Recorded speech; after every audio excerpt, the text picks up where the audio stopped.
it. Compress it, man. 3.5 hours. Do this together, man. It starts with us. It ends with us. Hey, no chill. Everything we got. Thank you. God bless. Thank you guys for coming. Let's go show some fight. That's what the Raiders did yesterday. And you know what, y'all? I don't know. I had to pull up. AOC did his thizzle. I had to, I like to give the smoke, so I gotta take the smoke when it comes my way. I don't duck smoke, so I'm here. I don't do secret smoke. I don't duck smoke. I always got smoke. So here I am to face the nation. I'm here to face the nation. AOC, what? What? AOC. Usually things happen kind of weird for us in the adverse where things don't go our way, but everything yesterday went our way at the end. And I saw it coming. I literally saw it coming. If you guys were on the live stream yesterday while I was doing the play-by-play, I just seen it coming. I seen it. I was like, what? This can't be life. And then I was just like, if AOC gets this ball and drive it 90 plus yards down the field, I'm not getting on the internet until Monday. But then that wouldn't be fair. So I'm here to face the nation. But you guys might not like what I have to say by the end of this, so make sure y'all hack in. Because people were saying I was flaming AOC all off season. I wasn't flaming them. I was rotisserieing them, slow roasting them. But hey, when you write, I'm with you. So we will talk about AOC. We'll talk about the highlights of the game. We'll talk about a lot of stuff about this whole situation where we are, the state of the nation. So thank you for hacking in the BART, the Bay Area Raider Talk. This is the late show. Usually we do the fight or flight on Fridays, but I thought I would give it a break. We can't fight every week, but it will be back next week. And make sure you hit that like button so we can get in the algorithm. What's good? Let's see who's in the building. Hey E, oh yeah, you here? Why the live in the live he did him? Let's say sup from okay, Australia. All right, down under. You from down under? J4 was good. We wasn't flaming him. We just was speaking facts after him playing 3 years. Yes, yes, yes, yes, yes, yes, yes, yes, yes. But like I said, when you write, you write. I'm gonna give you your props. When you do what you're supposed to do, I'm gonna give you your props. So we gonna talk AOC. And if y'all wanna call in, I got a number for you. If you wanna look, if you wanna come and let it be known how you feel about what I have to say about AOC. I have the number for you, and you can call in and say what you got to say. And we'll go from there. Man, Frank Webb was good with my brother. AE was good with you. Let me see. What's it? Alpha Mox? AP. I'm going to call you AP. Shout out to you. So check this out. Let's get into it. Yesterday was weird of sorts. I was like, we're gonna win the Super Bowl if stuff goes like our way like that. We're gonna win the Super Bowl. Like maybe not this year, but we're gonna win the Super Bowl. But I've been already saying it because when I first started months ago, when I started my series about the commitment to new excellence, I knew that we were on our way to doing big things. Things are going to be different because you win championships from the top down, not the player up. And now we're starting to do things from the top down, and it's starting to show with the players now. Kubiak dialed up that play. They was running a little weak cover two. He ran a cover two beater. AOC threw it and got the ball on the one, and then ran down there. And then we want to call it a tush push, but it wasn't no tush push. AOC slow self wasn't even going to get in, but he had to get pushed in, which is cool. I don't care. It's a team effort. It was good to see him actually not turn the ball over in situations like that, which gives me my thought about Coach Kubiak. He knew what to do, and we didn't panic in that moment, and everything ran smoothly. Granted, it was a preseason game, but it's also a preseason for the coaches, not just the players. You got to remember, these are first year coaches. Well, we're gonna talk about Coach Robbie because a lot of people got smoke for Coach Robbie, but they don't want to give him the love that they're supposed to give him. But we're gonna talk about Coach Robbie though. So let's get into it. Let's talk about my guy. Let me show you who we're gonna talk about first. Bad intentions. My boy, bad intentions. Mike Washington Jr., M Dub. I call him bad intentions because he'll run over you and he run violently. Week 1 had 6 carries, 63 yards, 10.5 yards per carry. Week 2, 9 carries, 56 yards, 6.2 yards. Total carries 15 carries, 119 yards, 7.93 yards per carry. Now, let's not fall too much in love with that. Just look at that as he's a competent backup, because I know how we are in the nation. We so deprived that we just look at everything in the most positive light, and when it don't happen the way we expect it, we look at it in the most negative light. So just don't think he's about to take Genty's spot. I'm just going to tell y'all first. Just don't do that to yourself. But what we can expect, though, is when Genty's not on the field, we do have a running back that can hit the home run, and that's what I love, because the defense cannot rest when you put the backup in. He can catch like Genty, and he can run like Genty. So there's no drop off, or very little drop off. So I'm loving what I'm seeing out of M. Dub.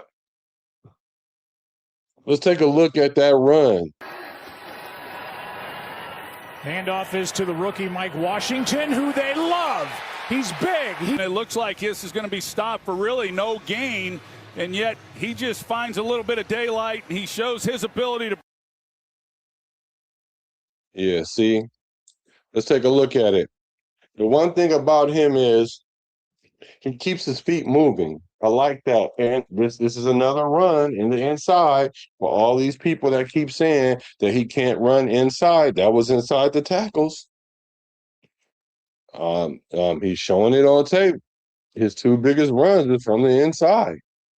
I did a video on that showing nothing but inside runs. I'm pretty sure I was one of the very few to dispute that early on.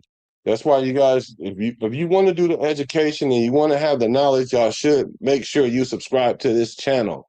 Because a lot of people just telling you stuff to make you feel good. They want your money and all that stuff, and then they want your views and they want the popularity and all that.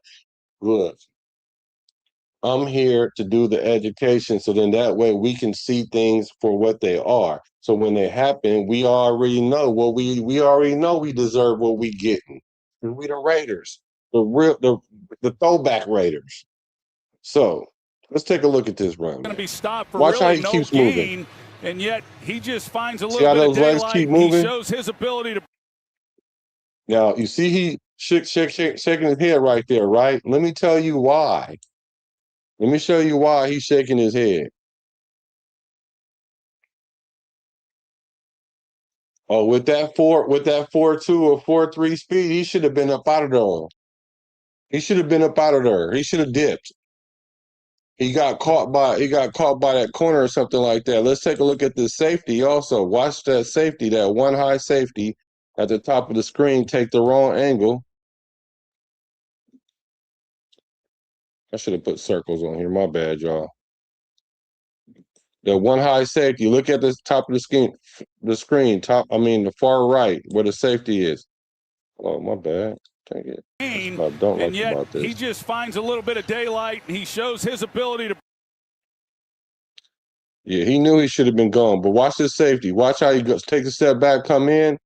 Take the wrong angle, boom. It's up to this corner to catch him. Man, that corner must run a 4-2 then. So he definitely should have took that to the crib. And the reason why I say he should have took that to the crib is because the very next play was when Mendoza threw the interception. See, that's how football kind of works like that. You know how sometimes you get a turnover and then the other team score, or you something happens, and if it wouldn't have happened, then it wouldn't have thrown off the momentum. That's one of those things like that. There's no stat for that or anything like that. It's kind of like it's just one of those mystique things in the game. Like had he would have took that to the crib, the momentum and the trajectory of the game would have been a little bit different. But I'm not gonna super nitpick about that, but he definitely should have took that to the crib. Let's see. Yeah, he should have scored for sure. What y'all think about that? You think I'm being too hypercritical about that? Do you think he should have scored right there? I definitely think he should have scored. What's up with my people? Was good with it.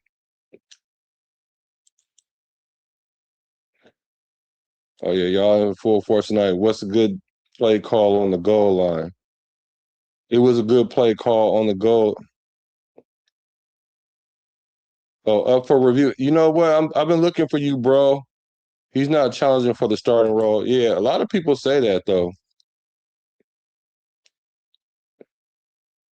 If they can block, he can run. Absolutely. He's 100% the number two, but he's still missing assignments. Yeah, it's interesting that you say that, but he's a rookie, so we're gonna give him some time because they put a lot on his plate. And I'm liking how he's responding, but there's little like you said, little tweaks that he needs to add to his game that'll be very, very helpful.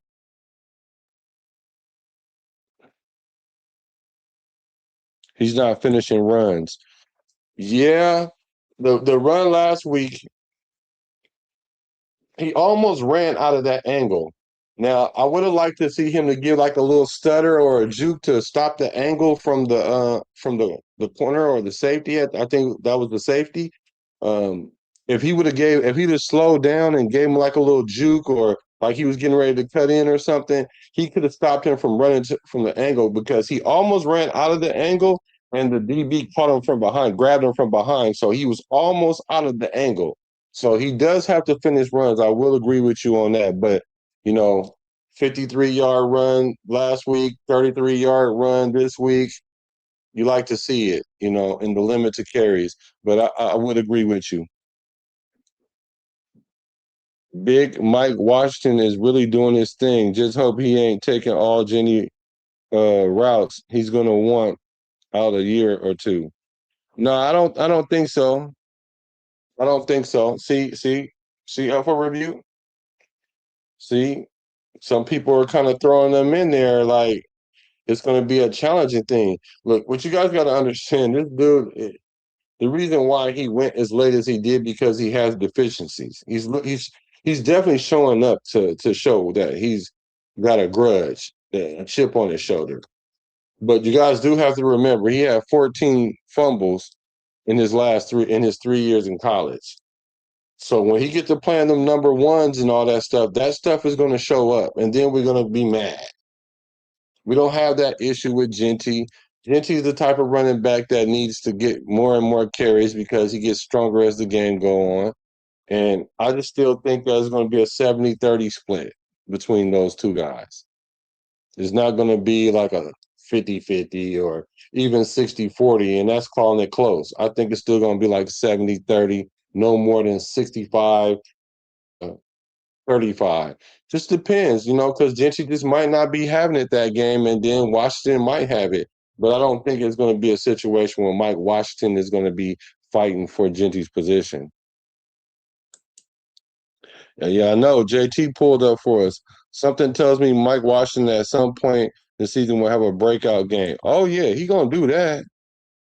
Oh, he going to do that. Yeah, yeah. Missed the INT, then they score. Yeah, yeah, for sure. Yeah, I did like the patience. That's another thing that they said Mike Washington doesn't have is patience. I liked his patience. They said he didn't have patience. And I showed that in my video as well. Like he definitely has patience. He has the vision. I see it. Yeah, he getting caught from the back. Mike Washington actually take the running back once. Will he actually take the running back one spot? Absolutely not. I absolutely do not think so. I don't.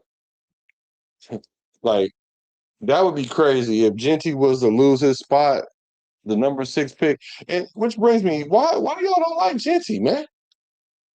Why y'all don't think Genty is him? Because when we first got him, some people were calling him generational. And then like within a year, everybody's like he wasn't a good pick at 6. Like a couple weeks ago when we did the Fight or Flight Club, and I asked was he a good pick at 6, everybody agreed that it wasn't necessarily a good pick. That the jury is still out and all that. And I'm like, wait a minute, he showed me everything I needed to see. 25 yards, 26 yards short of 1,000 yards with that O line that we had last year. What do you think he's going to do when he have proper blocking? And these routes that they have, like Kubiak have these running backs on, they're not just like swing routes like Chip Kelly had them doing. He got them in the route pattern. And the one route that I never really saw Chip Kelly do was put the the running back, run a little curl for the check down. Now, granted, the interception happened on the little check down, but you got to get some continuity because I think it just sat in the hole. And I think as a quarterback, I'm hoping he sits in the hole. When you moving, now I got to throw it to where you're going to be at versus where you are. And when you're in the middle of the field, if you're drifting, I don't want to throw it and you run into a linebacker or a safety or a box safety. So even if you catch it, you turn around and you get blipped, you might fumble it or get injured. Then we'll be calling it a hospital ball. So I understood what Mendoza was doing right there. And it was just, that's something that you can work out, the tweaks. Let's take a look at that play. Play action from Mendoza, and he comes back over the middle, and he's picked off. This team, and what a chance, and Woodaz, you see how he drifts? Made the most of it. Now let's take a look at this play.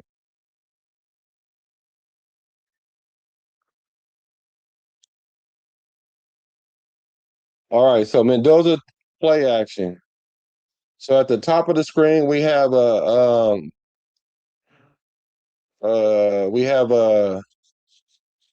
pylon route where they run to the pylon, to the back pylon, and underneath that we have a post corner.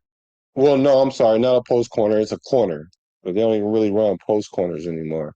But it's a corner route, sail route, whatever. And then we also have the tight end with the fullback with a chip at the bottom, the top of the screen to the left side, and he's going to go out to the flats, which you could throw it to him, or you can go to the running back in the middle of the field. See how Washington is wide open in the middle of the field? Now Mendoza wants to throw this corner route underneath the pylon route, but looking at how that receiver ran that route is not really good. It's not a good, because there's a lot of open area where he could have ran over there and Mendoza would have threw him open towards the sideline. But being that it wasn't there, he goes to the check down in the middle of the field. Now he's supposed to really just sit there, but watch him drift. See him drift. See he drift, and now that alerts the backer. Just ran up on it, caught the ball, and he was to the crib. Fernando, he does a good job and let's take a look. Recognizing that he doesn't have it to the left side. That's where the ball's intended. He's going to check. See that chip by the fullback, by Connor? Get down to Mike Washington. The flat. He could have threw it to him in the flat. Maybe that's where he should have went. But look at in the middle of the field, wide open. If he just turn around and stay there, he can put the ball on him. Expects Washington. But Washington drifts to the left, well, to his right, the quarterback left. Now the ball going right to the linebacker Just sit now. it All he got to do is catch it. down right and there. then he's 88 Instead, out he the gate. drifts. Let's take a look at that one more time.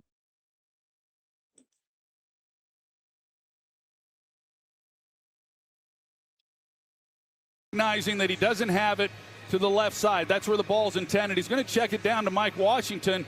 I think he expects Washington to just. And see, you see how Mendoza drifted to the left?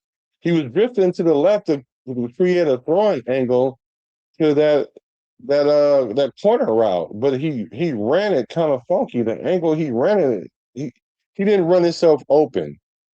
He didn't give Mendoza a good chance, so Mendoza checked down, threw the ball. Sit it down right there. Instead, he drifts.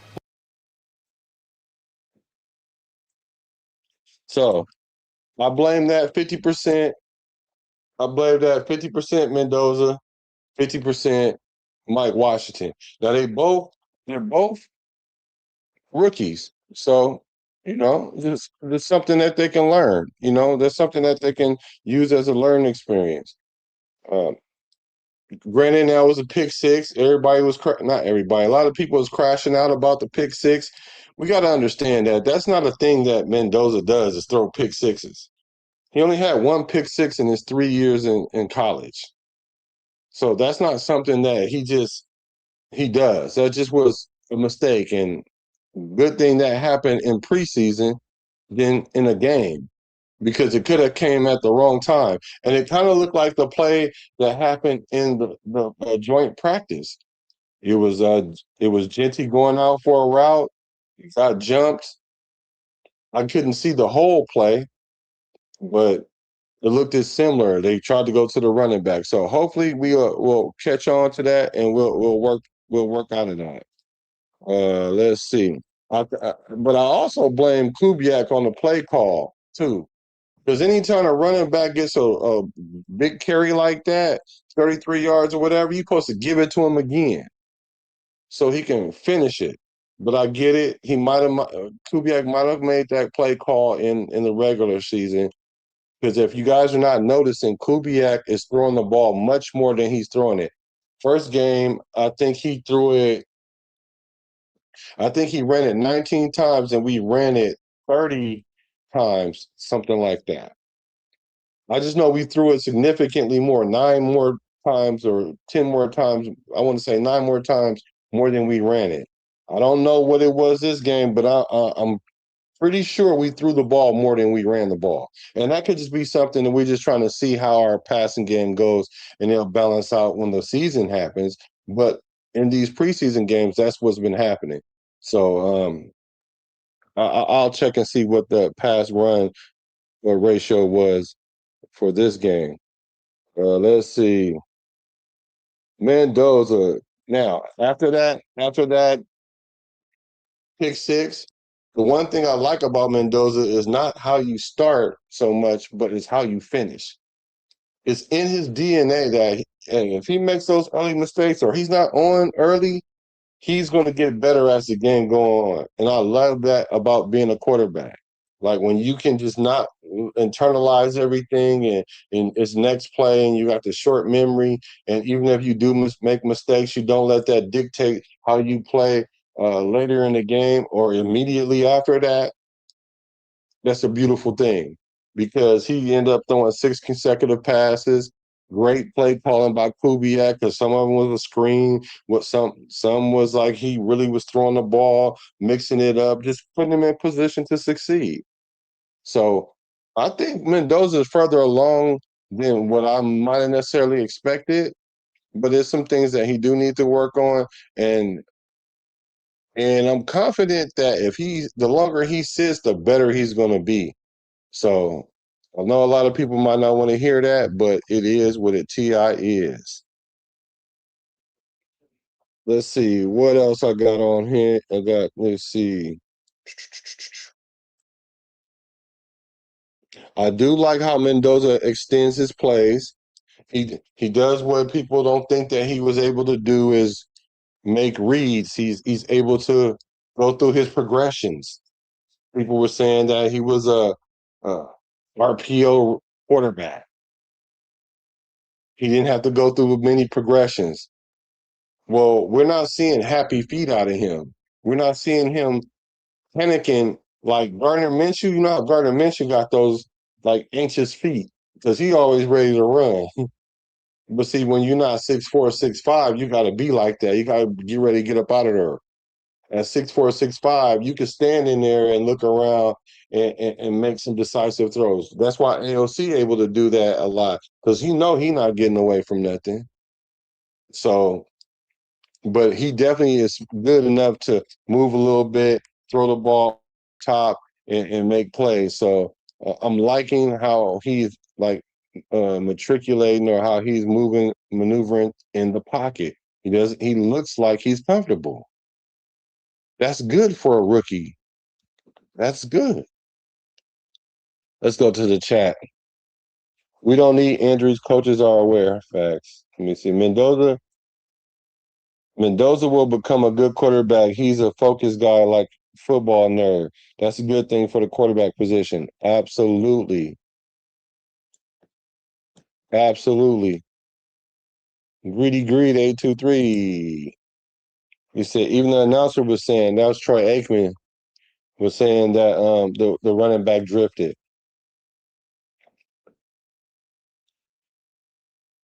Frank Webb says Fernando was behind the receivers a few times earlier in the game. It was only a matter of time until it happened. He said, "What is a car sexual? It's it's something likened to a nandosexual."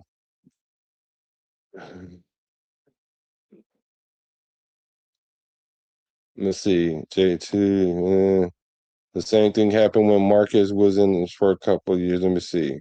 Only if Andrew, maybe you guys are talking to each other. If you guys got questions for me, put the Q before what you have to say so I can see it, or send a super chat to get priority. Or if you in the membership, you'll let me know and you guys get priority, priority reading of your chats or your messages. I try to get as many as I can, but when I'm cooking, sometimes I don't see it, and then I might not catch what you want to say because I want to engage with you guys. So let's see. What was the next thing we was gonna see? Oh, my boy. This my boy. Team that's been pretty depleted. Here's Sobkowitz, gets a big hit.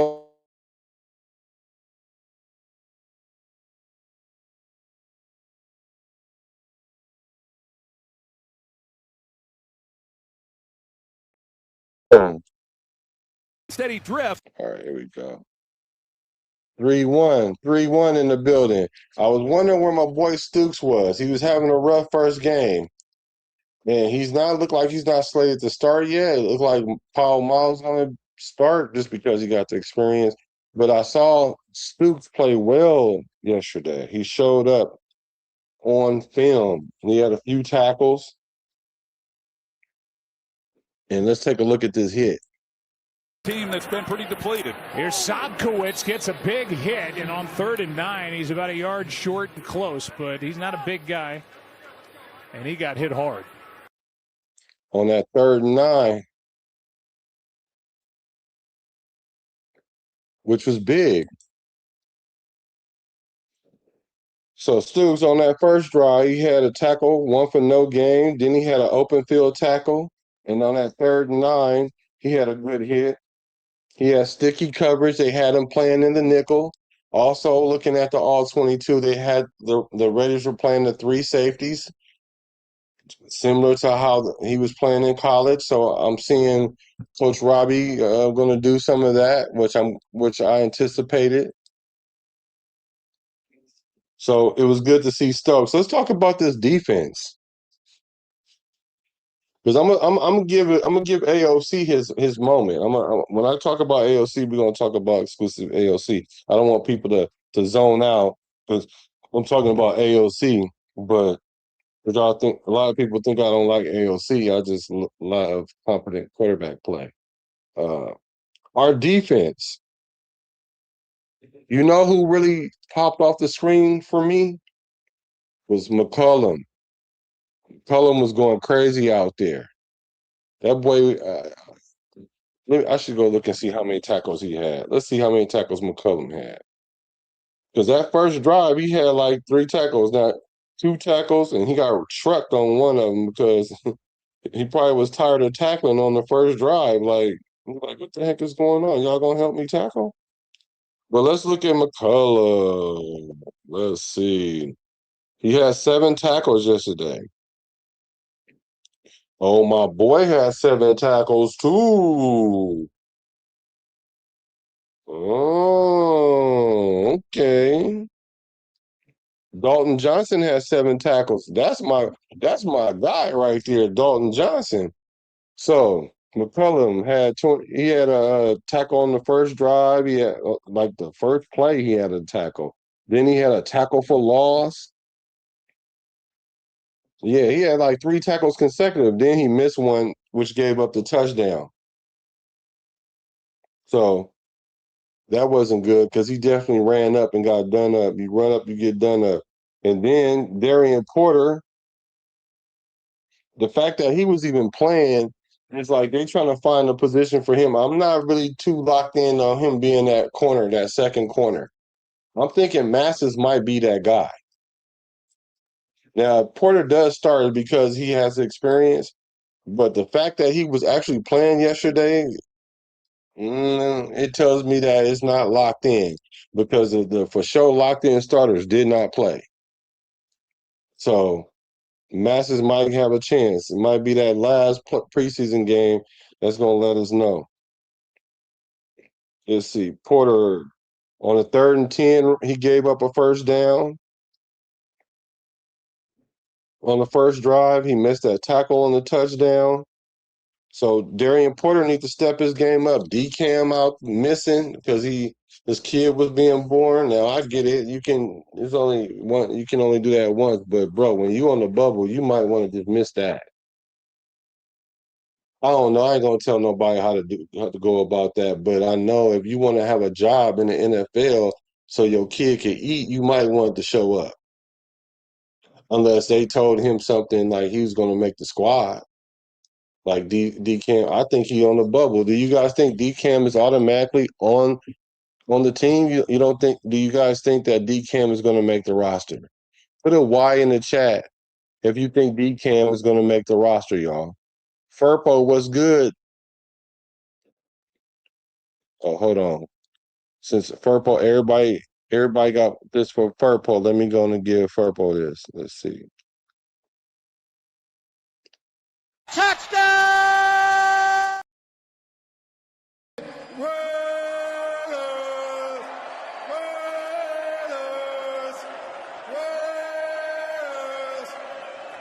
That's what I'm talking about.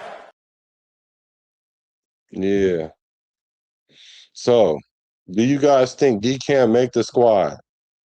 Y in the chat for yes. No, N in the chat for no. First kid different than 12 kid, right? Let's see. Stooks and Masters and McCoy played much better in game 2. Absolutely.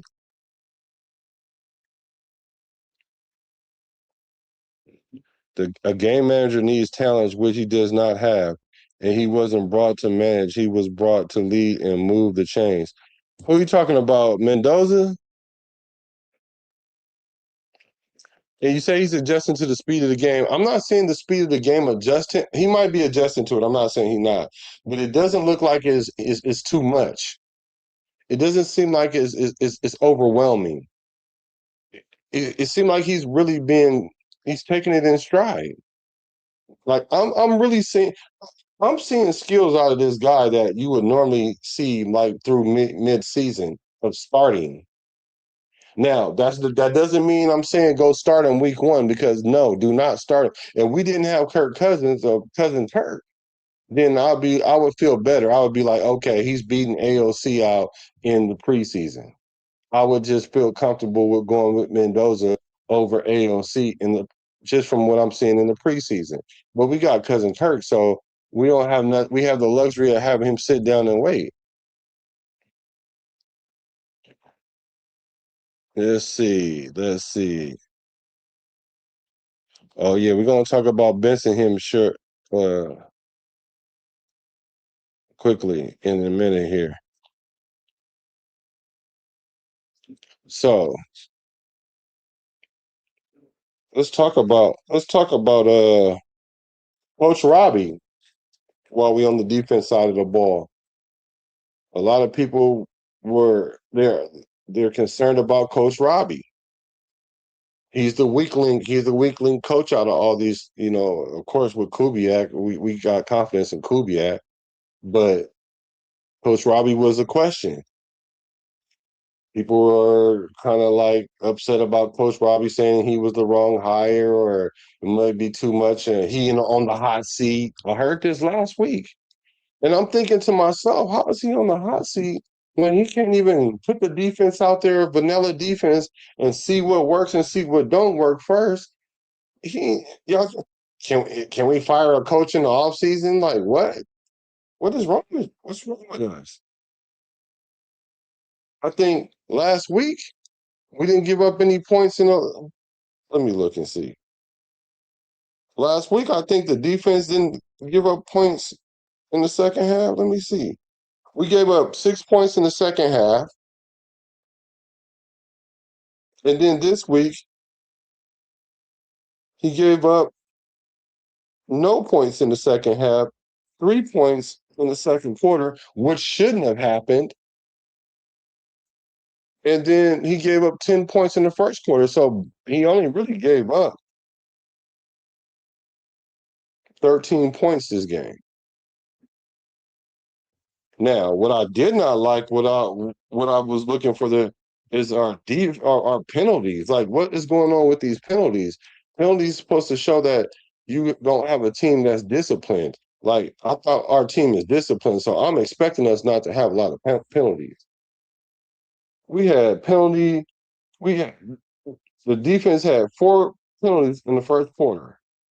12 men on the field. Laulu had a penalty.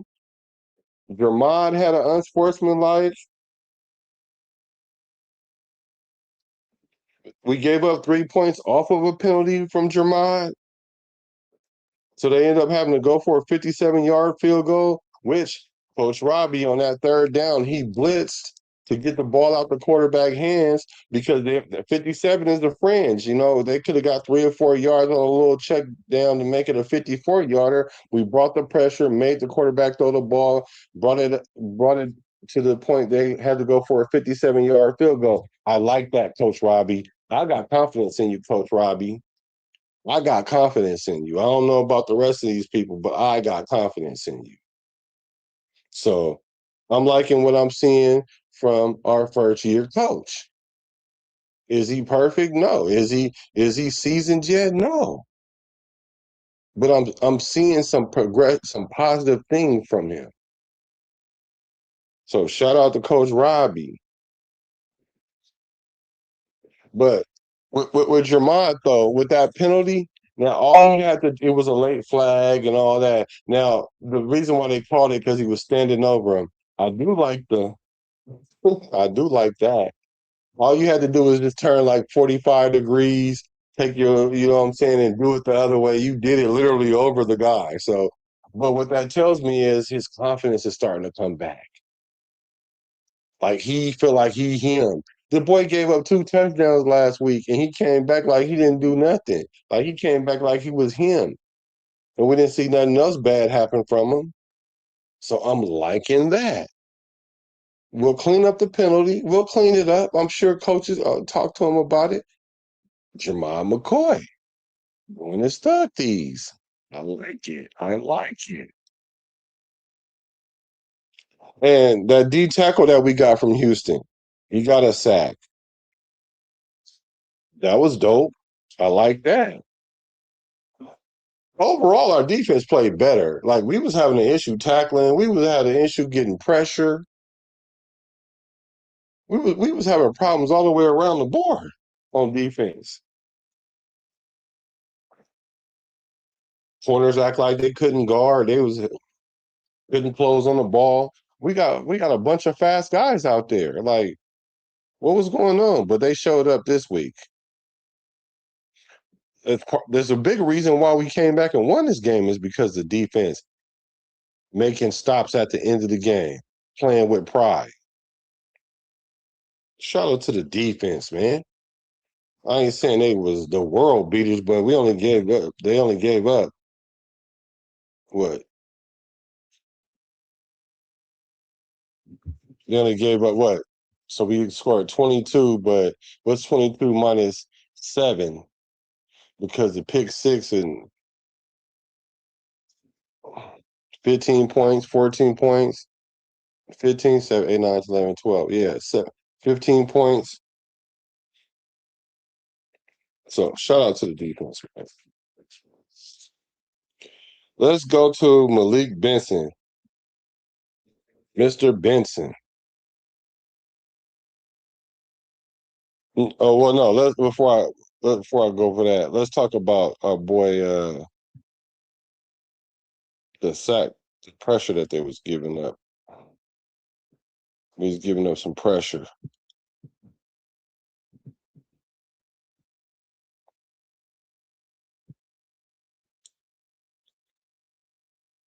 Line, and he just gets a direct shot. Nothing he can do here. He doesn't even have time to try to escape and get out of the pocket. Yeah, let's take a look. I thought it was Meredith, but it looked like Mafi would miss his assignment there. What's going on here, man?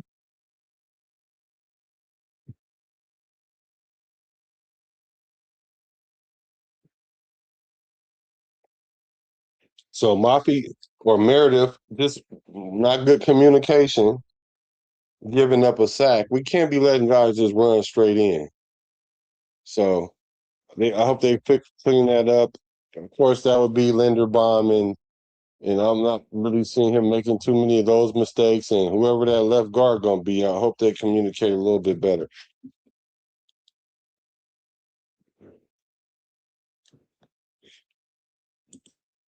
Let's take a look. Let me see if I can do it this way.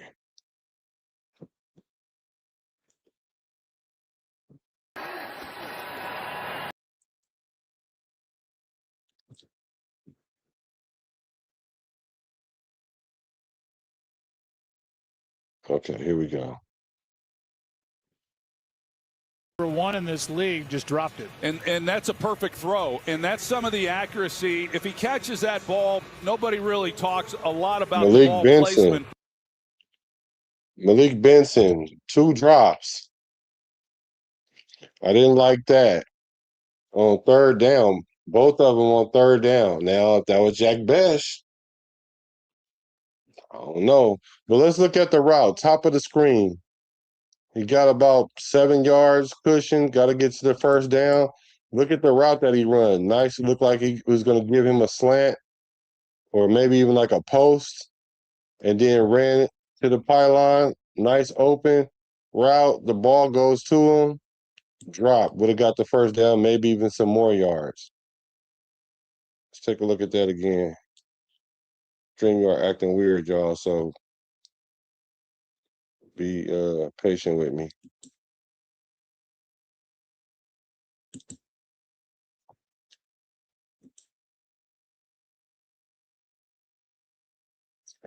Number 1 in this league just dropped it. And that's a perfect throw. And that's some of the accuracy. If he catches that Took his ball, eyes off the nobody ball. really talks a lot about the ball placement. Look at that route. Little post, go to the nice route concept, just did not finish the play. So Malik Benson, up and down. This is the first time we kind of see him not play up to the level that people expected. Some people were slotting him as a number 2, that he can be a potential number 1. I say these things not being a hater. I'm saying he went in the 6th round for a reason. I'm not seeing you be a a first 2 round guy and you drop to the 6th round because there's nothing wrong with you. Now, the knock on him was his routes. Now, what I am seeing out of him is his routes are looking a lot better. And catching the ball is a concentration thing, so I'm not really too worried about that. But when you miss 2 in a row on 3rd down, that counts for something because those are drive killers. Because one of those was a first down that we needed. Well, we need all the first down, but when you're down by points like 17-0 or 17-3, and you like right before the half, and we need to score. And then let's say we down 17-3, right? Right before the half. We go and score, whether it be 3 or 7, but let's say if it's 7. So now it'd be 17-10. We get the ball right back at halftime. And then we have a chance to tie the game up. And even if we only get 3 points, then we'll be within 4. And so what that does, it changes the trajectory of the game. It changes the momentum of the game. So those big 3rd down drops is pivotal. Here's the other drop that he had on 3rd down. And that is Tremon Smith, who Boom. knocked it out. That was going to be a completion for. Here's another look at that last play. He has it. He just Put the hands on the ball. A little careless in securing the football as soon as he makes the play.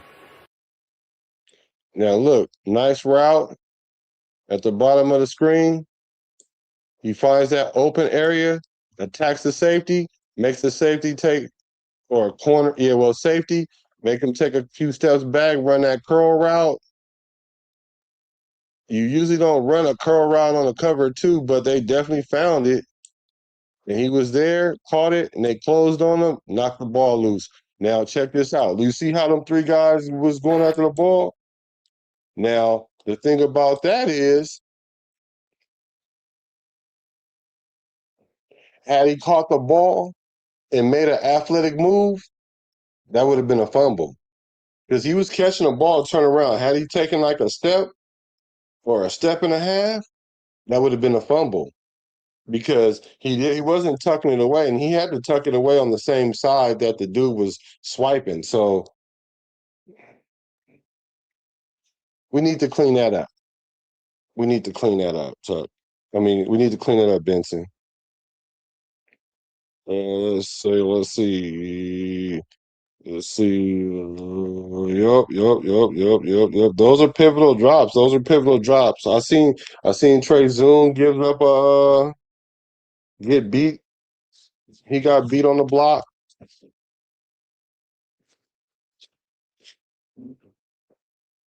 Let's see what you guys talking about.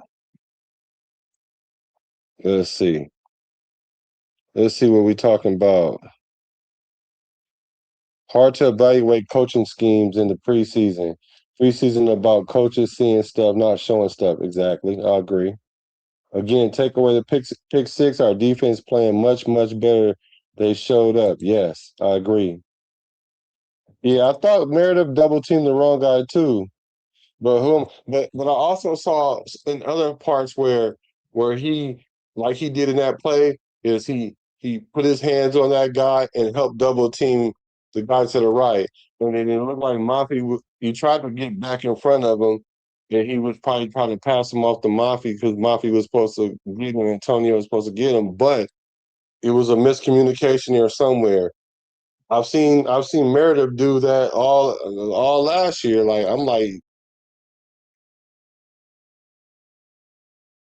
I'm like, Meredith, come on, man. Look, it kind of looked like you. So I'm gonna give it 50-50 on both of those guys.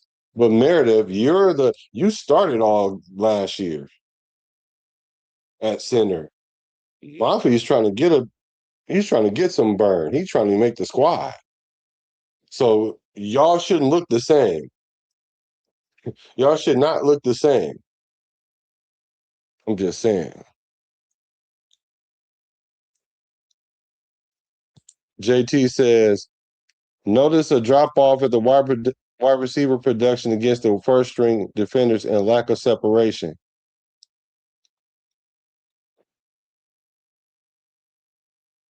First drop was him trying to make a play and lack fundamentals. Second was the dropsies and lack of confidence. Yeah, that can happen. When you drop that first pass, you get in your head because you're like, I don't want to drop nothing. And then, you get so then you start thinking, I don't want to drop nothing. And then and he didn't really drop that one. He just got the ball knocked out of his hand because lacking the fundamental, lacks a lapse in his judgment there. That's why when we catch the ball, you tuck it away. I was a better wide receiver than quarterback, though.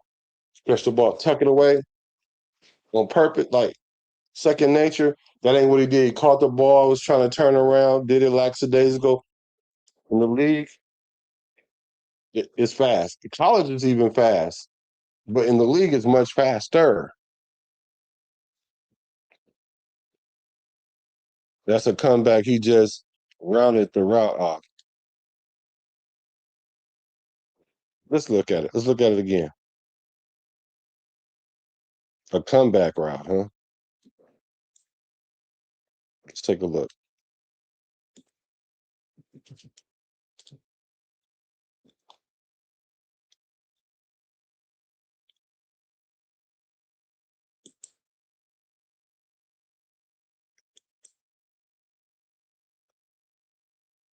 That is Tremon Smith, who knocked it out. That was going to be a completion for. Here's another look at that last play. He has it. He just is a little careless in securing the football as soon as he makes the play. So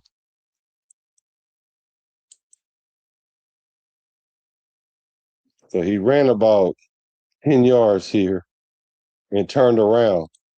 He didn't come back. He didn't really come back to the ball. Come back like 2 or 3 yards. But that's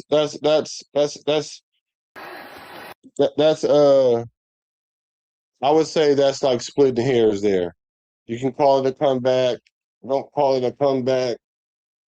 But you can call it a curl route. That would be me splitting hairs there. But yeah, he still should have called it that. Yeah, close to coughing it up. He has a bunch of bad habits from college. Ooh, well, he needs to break them bad habits. Yeah, his cuts aren't so sharp, and that's what I was saying earlier. That's the knock on him. His cuts aren't so sharp, so it's easy for the DB to read it because those are tails. Especially once he gets to playing for a few weeks, and they start getting that boy on that iPad and start seeing what his habits are. Yeah, DB's gonna be on him. Safeties is gonna be on him. Box safeties is gonna be on him. Let's see. Wide receivers should smoke weed. It helps with short-term memory loss. Is that why? Is that why? Is I definitely have short-term memory loss. Remember, I was telling y'all, I was like, my memory is so zapped. Like even being a quarterback, when I played quarterback, my memory was definitely like short memory. Wide receiver I had a short memory playing wide receiver too, but as a quarterback, you have to have even a shorter memory because you cannot make a mistake and somebody else do something and you got to forget that too because you don't want to not throw it to this guy because you thinking he going to make that same mistake or make another mistake. So you got to try to keep it all even or equal. No highs, no lows. And I was telling y'all, my short-term memory like that is so cold. It's like that in my life. Like it's things I don't remember. Like what somebody was asking me about a show. I was like, how was your show yesterday?" When I did the play-by-play, and I was like, "Oh, I did go live yesterday. Oh yeah, I did the play-by-play. I literally didn't remember. Wasn't tripping." So yes, I second that. I second that motion. Now let's get to the AOC situation. Oh well, let's talk about. Hold on, I'm almost there. Number 50, Olube. That he was doing his stud piece. How many tackles he had? Let me see how many tackles he had. That boy was a tackling machine. Number 50. That boy was a tackling machine, going crazy.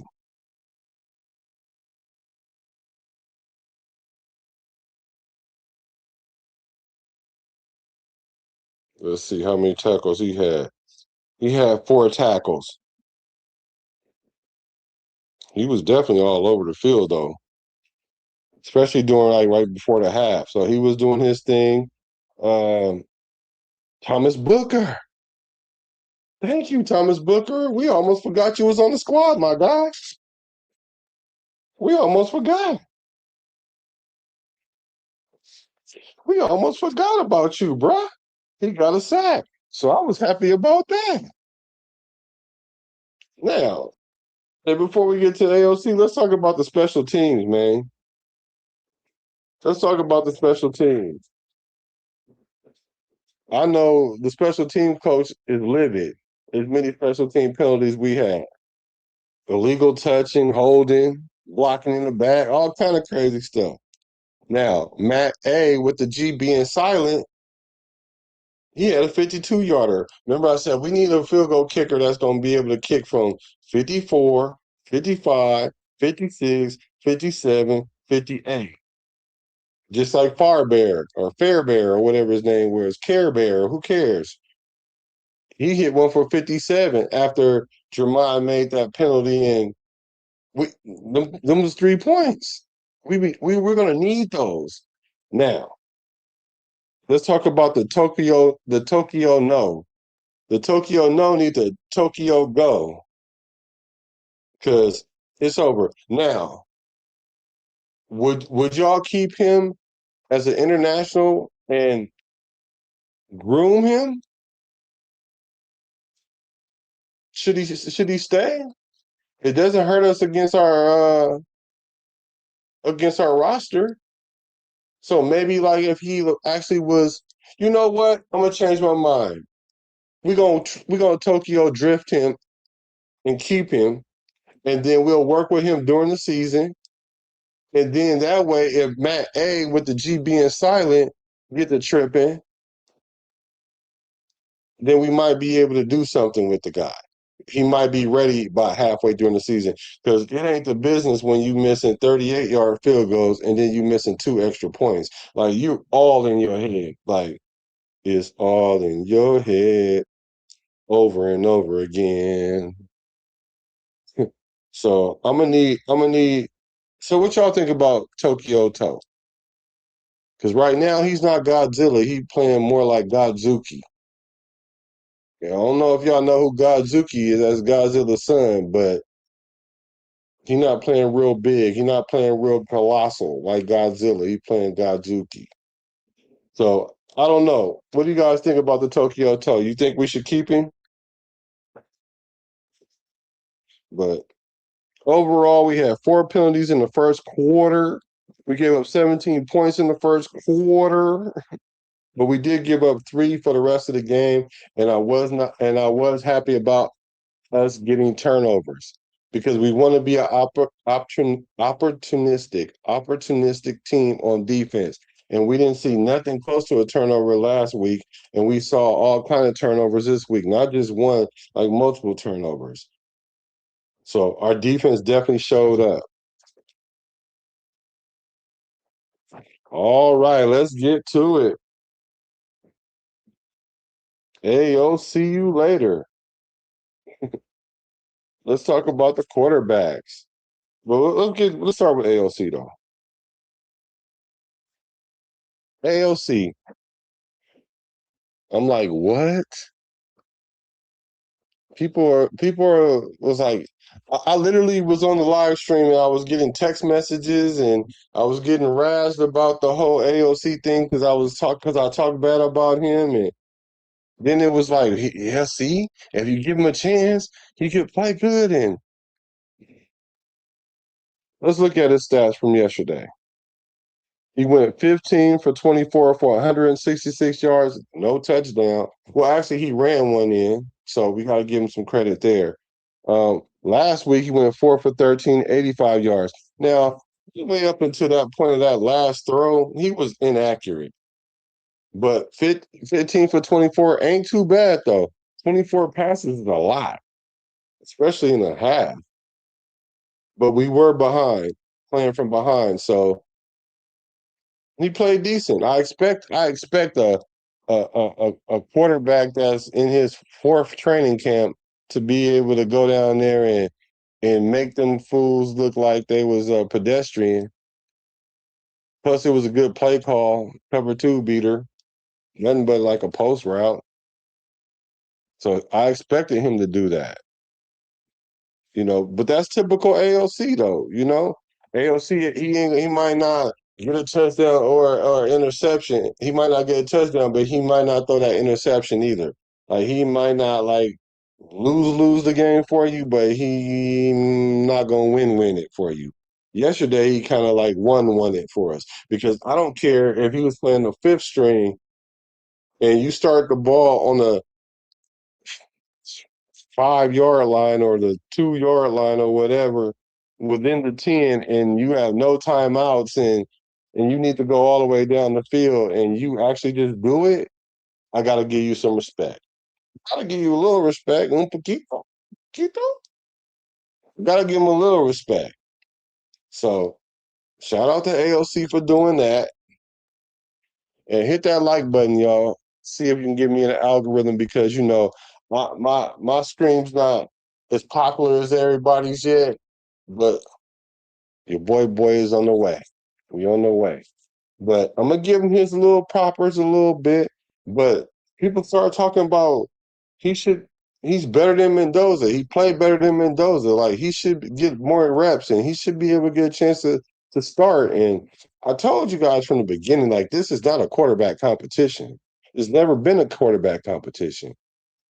I was telling y'all about the coach speak when Coach Kubiak was saying, well, I would go to war with any of these guys. Now, he might have really meant that because I don't know if he could do the ones like that, but it was coach speak saying basically, I want them to push him. And then Coach Kubiak essentially was like, well, what you guys are going to see now is Kirk Cousins getting hella reps. And I'm like, look, check this out. He had to break it to the Raider Nation so slowly that he at least told us before the training camp. And then people was like, well, that he just was saying he's number one in training camp. I'm like, oh my God, y'all don't even get it. The writing is on the wall. Have y'all ever been to Oakland? If any of y'all been to Oakland, it's like graffiti everywhere. Like even on the mail trucks. Like if you go downtown where all the mail trucks is parked, they all got graffiti on them. Like I saw the graffiti on the walls, on the mail trucks, on everywhere saying that Kirk Cousins was going to start week one. They didn't bring Kirk Cousins here to be no 1, 2, or 3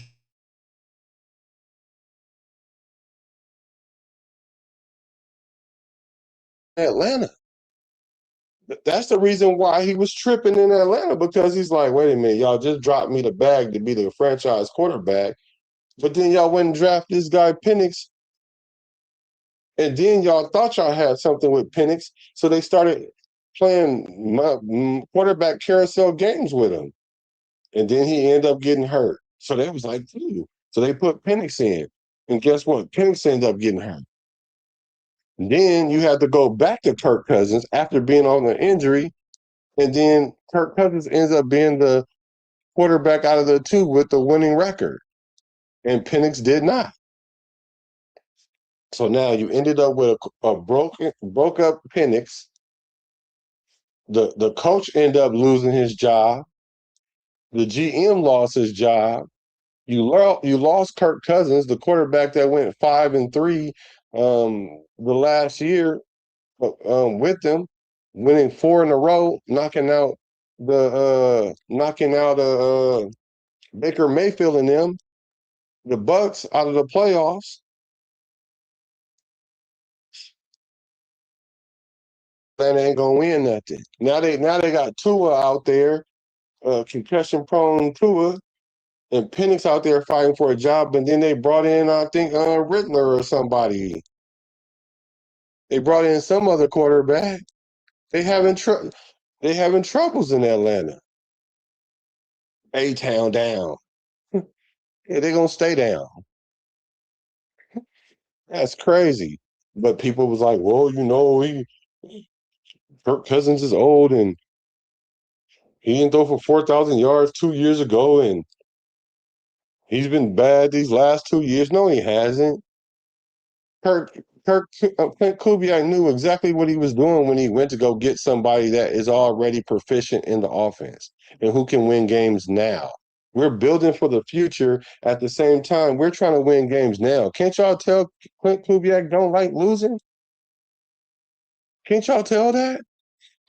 Last week, when we lost the way we did, when he was doing those pressers, you can hear that he lost his voice because he was probably going bad on everybody, going bad on them. Still going bad on them anyway. Saw you last night, but did it broad day. You feel me?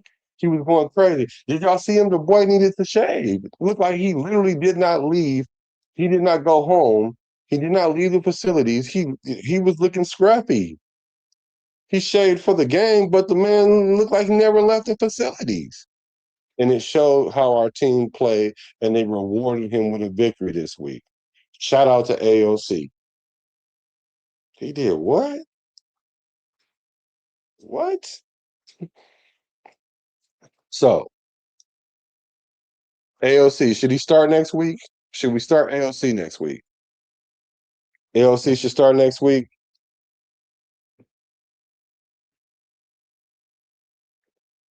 I don't know. I think he should start next week, I guess. Do a nice little scout team touchdown. He boosted his ratings up. He boosted his ratings. So maybe his trade value went up by doing that. But all the way up until that point, he was inaccurate, though, for real. So I don't know. AOC is still the AOC that I know. Let's see. He said no. He said no. Can we see Jacob Clark? You know what?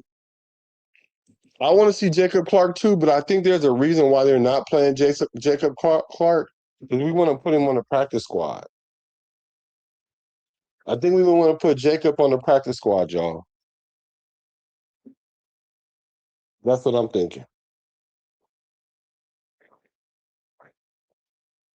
Because imagine if Jacob Clark would have did that.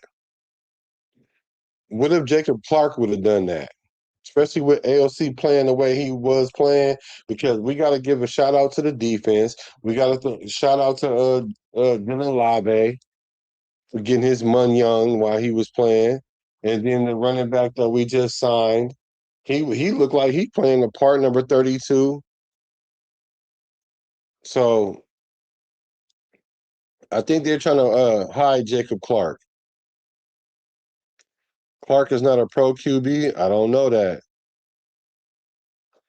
Give the reps to Nando. He needs to let AOC build confidence against twos and threes. Bueno, what's good with you, brethren? You want to start Mendoza again next week? Okay. Practice squad. Keep him. Oh, you saying put Tokyo Toe on the practice squad? We should keep him. Not wasting the international on a kicker unless there's no one else to use it on. Who else we gonna use it on? We got rid of Laffy Taffy. We got rid of Laffy Taffy. Or Locky Tossie. I liked him though. Let me see. Let's see what you guys are saying. Okay, so here's a QB situation. Here's the situation about the QB as I see it. I do think they're trying to hide Jacob Clark. They didn't want him to play better than AOC. They definitely don't want that to happen. Because then AOC trade value goes down. So Kirk Cousins is starting week 1. I heard somebody call him, he's essentially Mr. Miyagi. I like that. And Fernando is the Karate Kid. So it's going to take some time. Kirk Cousins doesn't have no arm. I'm not buying that. Now I'm about to go look at his games from Atlanta last year to see if he threw any deep balls. Kirk Cousins is the type of quarterback. He's a black and white quarterback, as I said in other videos with the Steve Smith Jr. Senior Steve Smith Senior video. He's a black and white quarterback, and what I mean by that, either you're going to be where you're going to be at, so I can throw the ball exactly where I need it, or I'm going to go somewhere else with it. If you're in the gray area, I'm not really messing with you. So if you running a route that he expects and he think he can get it there, he's going to throw it there. I don't think he has a problem with his arm strength. He's not been he didn't have the biggest arm to begin with, but he definitely ain't Phillip Rivers or Garoppolo. Garoppolo couldn't throw 25 yards. So Angel was good with you. Welcome. Captain Kirk can still play the game and can sling the ball. That's what I say. That's what I say. AOC has zero trade value. I don't agree with that. I think he definitely has some trade value. I think especially if we keep him into the season and the bye week run up on like the trade deadline coming, somebody lose a quarterback, he can end up in Atlanta. He can end up in Atlanta, not Arizona. Uh he might even end up in no, I said not Minnesota. I meant Arizona. He could end up in Minnesota. He could end up in Atlanta. If Geno Smith goes down, he can end up with the Jets. I think he can end up with one of those teams. So let's talk about Mendoza. His pick six, like I said, he only had one all his college career. Last week, people wanted AOC to start over at Mendoza.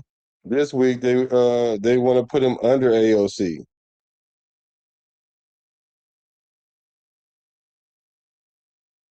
AOC was like last week they was like Mendoza should start over Kirk Cousins.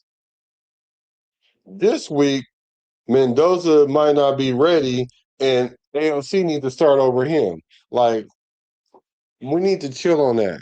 We need to stop because let me tell y'all what it is. Let's just put this in our mind now and just be happy with it. It's Kirk Cousins' job to lose, just like Coach Kubiak said. It's his job to lose, but it's going to take a lot for him to lose his job, barring an injury. If we go 2-4, no, it's not time to put Mendoza in. What it's time for Mendoza to do is see how Kirk Cousins prepare when we slide in 2 games. How do you respond to that? Do I think that Mendoza will be receptive to it and will be good enough to be able to do it, even if he had to now? Yes, I do think so. But I think it's even better if he learned how to do it from a professional. Like Mendoza just said, he just drove himself to the game for the first time last game. He doesn't have his preparation down yet. He don't, he doesn't have all the nuances yet. He's not comfortable in the position. Now we late in the season and we're 2-8, 2-9, or something like that. Then yeah, Kirk, it is what it is. Not only are you probably going to get taken out the game, but now you about to be a serviceable backup next year for somebody. He's trying to get another bag. Y'all don't know who Kirk Cousins is? He's trying to start somewhere next year. That's why he came here. He didn't come here to play 3 or 4 games and sit the bench. He came here to audition for 31 teams. It was a give and take. Coach Kubiak told him, "Look, I need a quarterback that I can rely on," and Kirk was like, "Look, I'm not trying to come there if y'all gonna put this guy in and I'm only playing the best couple of games. I want the best player to play, which should be him. He was absolutely confident he's the best player, like of course, with all his experience and he could play, and he won 4 games in a row last year. When was the last time the Raiders won 4 games in a row, y'all? The 2019? So he's capable, he's viable. He's trying to get him another starting position in one more bag. He's trying to get him one more bag. So he's not here for no 3 or 4 games, y'all. So we need to get that out of our mind too. Because that's what helps us. That's what starts that delusion and that emotional roller coaster that these our fans like to go on. Start chanting Mendoza, and then Mendoza go out there and don't play well. Then what we gonna start chanting? He's a bust. Let's not do that to ourselves. Uh, yeah, I'm liking him going through his progressions. Like I said, he's patient in the pocket, which is good. The speed of the game is not overwhelming. He's confident. He's playing well under center. There's a little footwork issue that he's going to work out, and I think it's going to take probably about like halfway through the season where it can become second nature. It's not the biggest of things about his footwork, but those little things in the footwork do make a difference. Like there was a throw that he was throwing to, I think he was throwing to Benson, and the timing was off. He had called an audible at the line, and and Benson took off on a route, and he was running a comeback. This was a comeback, and Mendoza threw it early because he didn't drop enough. Because it looked like he was expecting it to be like a short hitch. No, it wasn't comeback. I'm gonna call it a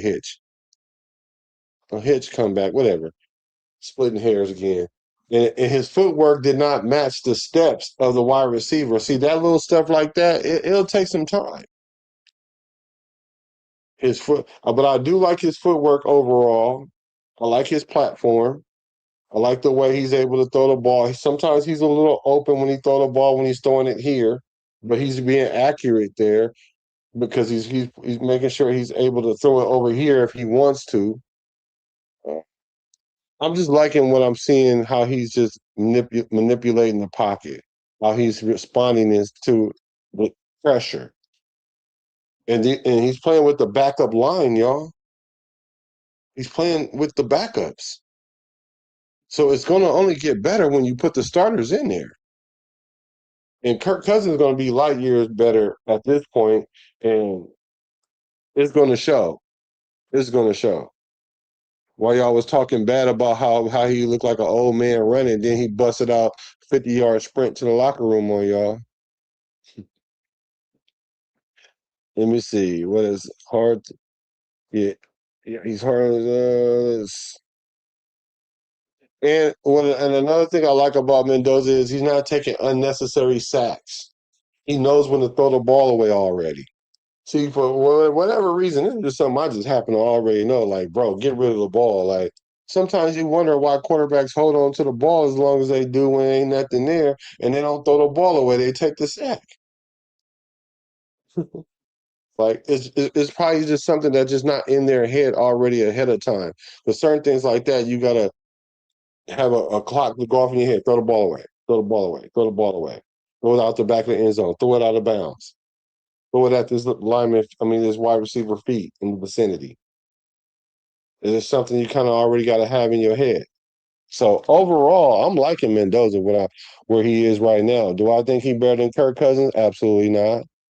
Do I think he's better than Aidan O'Connell? Absolutely.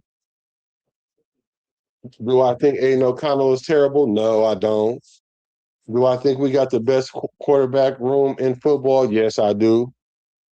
Do I think Aidan O'Connell will get traded? Yes, I do. Do I think he got some trade value? Yes, I do. What is his trade value? Like a fifth rounder. If a team is desperate, they'll give us a fourth. I don't know. What you guys think? Raider Nation, Jason, what's good with you, my brother?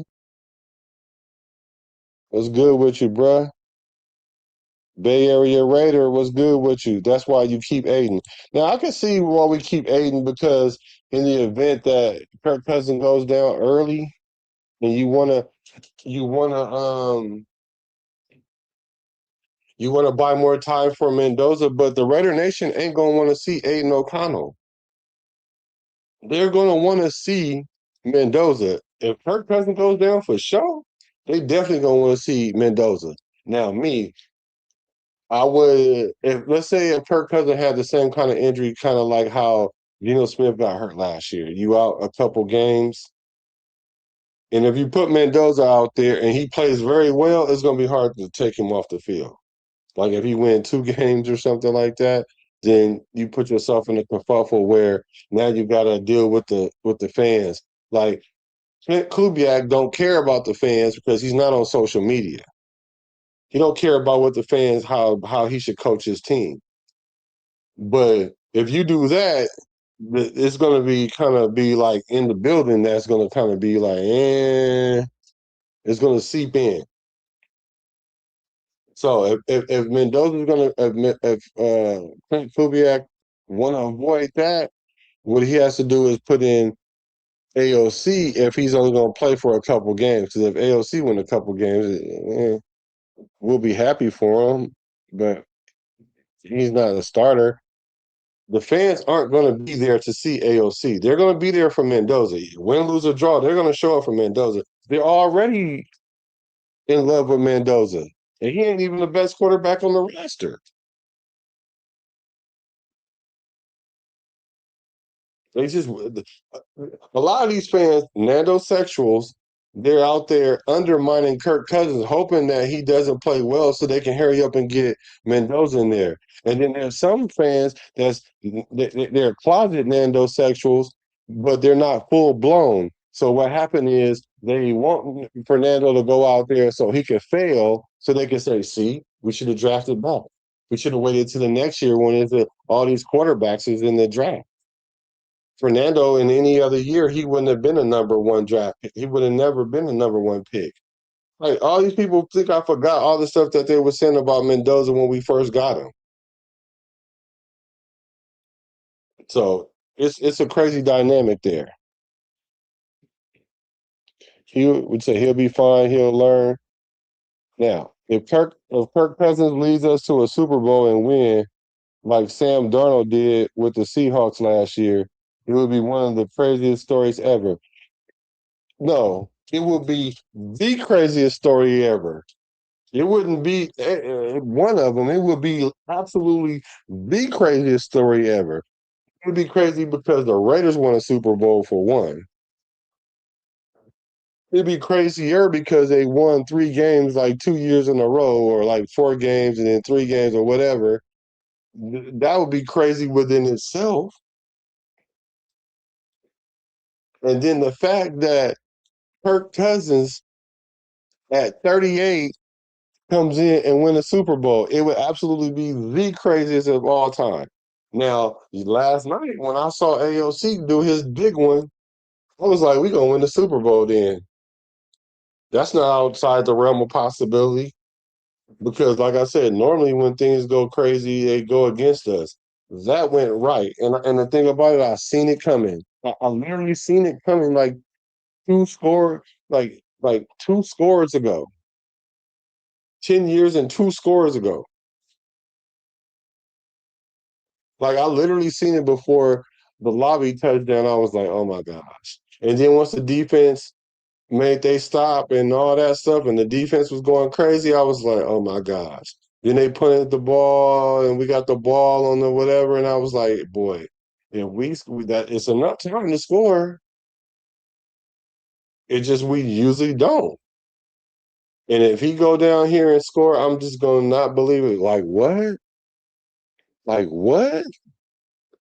Jigga what? Ninja who? AOC what? And then when it happened, AOC, the Aidan O'Connell quote just came out of everywhere. All out of the closet. AOC, all out of the closet. The AOC code, the Aidan O'Connell code just came out of nowhere. And I'm like, what is going on here? So it would be the craziest, not one of them. It would literally be the craziest. It would go up, it would go past the tuck rule, it would go past the sea of hands, it would go past the immaculate reception, it would go past all of that. This would be literally the greatest season of Raider history ever. Ever. When I say ever, I literally mean ever. Because we have a first time head coach, a first time D coordinator, like a O line that went from worst to first, a defense that was out their mind. Max Crosby got traded and came back. It'll almost be scripted. It'll almost be scripted. So, yeah. Webb, I'm thinking this would be the craziest ever, bro. Let me see. No 3 touchdown day for Aller this time. Oh yeah, well, you know how that goes. It said Barry Raider said Mendoza never ran a real NFL offense. His cadence was clapping his hands. Yeah, but do you think he's playing better now though? Does it really look like he hasn't played under center? Like, does he look like he's really deficient at it? I think he's doing better. Yeah, he took 5 snaps under center his whole college career. He ain't ready. Yeah, that's 0.2%. I think he's doing well. Is he ready? That's questionable. Is he more ready? Let me ask you this, Bay Area. Bay Area. Let me ask you this. Cam Ward, after his first year, do you think Fernando is a better quarterback at this point going into the season better than Cam Ward was going into the season for the Titans? Do you think that? Do you think Cam Ward, his readiness going into the season last year, do you think Mendoza is better prepared than he was? I would say yes. I think I like what I'm seeing from Mendoza right now more than I like Cam Ward going into the season last year. What are your thoughts? What are you guys' thoughts?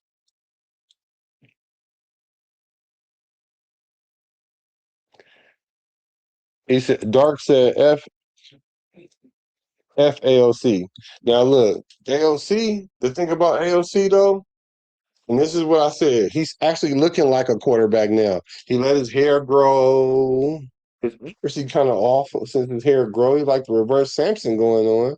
But he did win that game, so he did the opposite. Instead of turning it over, he actually scored. So he's actually looking like a quarterback with his hair. I wish I had the picture loaded up of him how he looked in college. Or he looked like he was in high school, and maybe I'll show y'all one day. Everywhere that needed this, let's see, trade for what? He's not. He's not a starter. He's a backup. I get that. I get that he's a backup, right? I even was saying he was a career backup. But if you have a team that's desperate and there is no quarterbacks available, AOC can probably start anywhere from 5 to 7, 8 games, and maybe win you 2 or 3 of them on accident, like last night. He might could win you like 1 or 2 of them on accident, like last night. Angel, wide receiver room looking suspect. I can see that. But I think our wide receiver room is better than people giving them credit for. Bay Area Raiders say give him the clipboard, give Mendoza the clipboard for the rest of the year. I'm not opposed to that.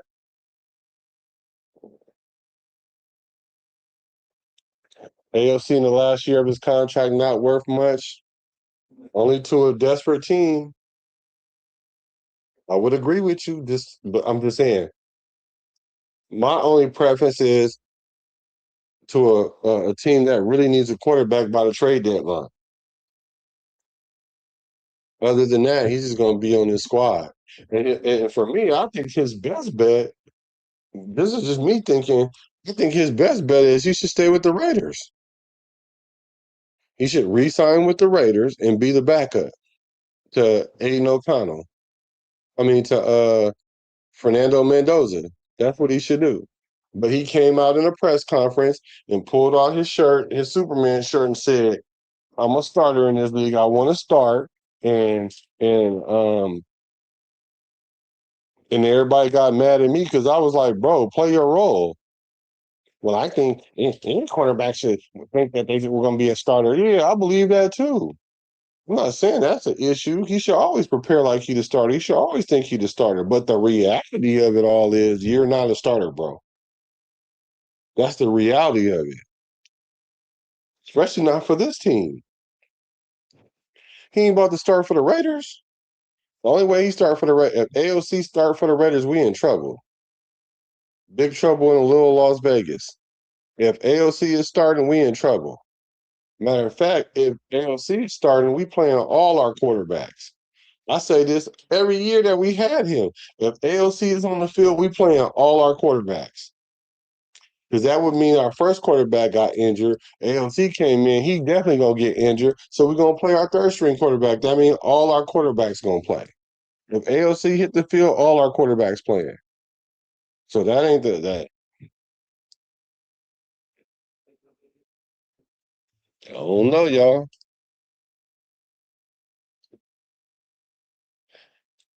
He said the Broncos lost. They lost big.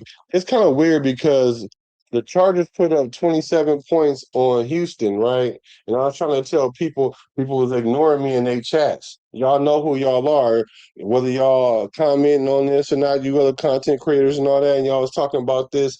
Well, Houston is this, and Houston got that, and Houston is all this, and Houston is all that. And I was like, well, why did the Chargers put up 27 points on them?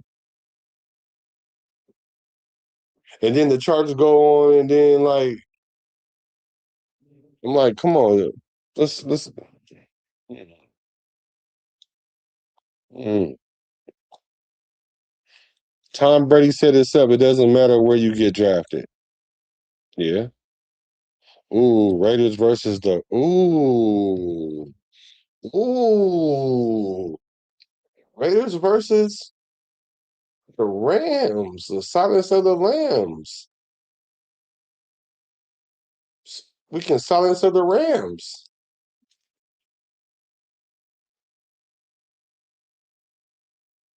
Well, we do play them this year, though, and I'm not scared of them because they could be beat. That would be nice. I'm not mad at that. Frank Webb says, if Cousins gets stretched during the game, you go to AOC, then you start Mendoza from the beginning of the next game.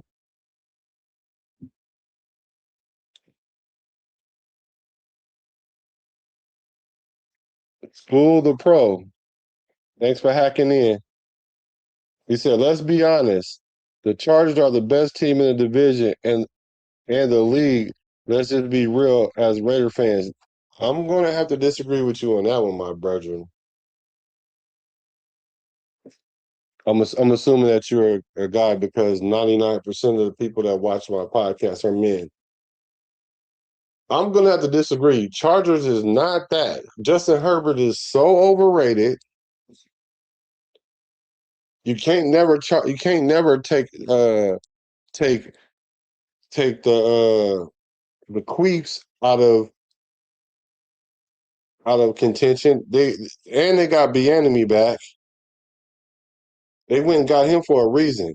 Now I get it. Patrick Mahomes is injured, coming off an injury, but that's why they went and got that running back K9 so they can have a running game. That's the one thing that they never really had. Pacheco was cool, but he wasn't consistent.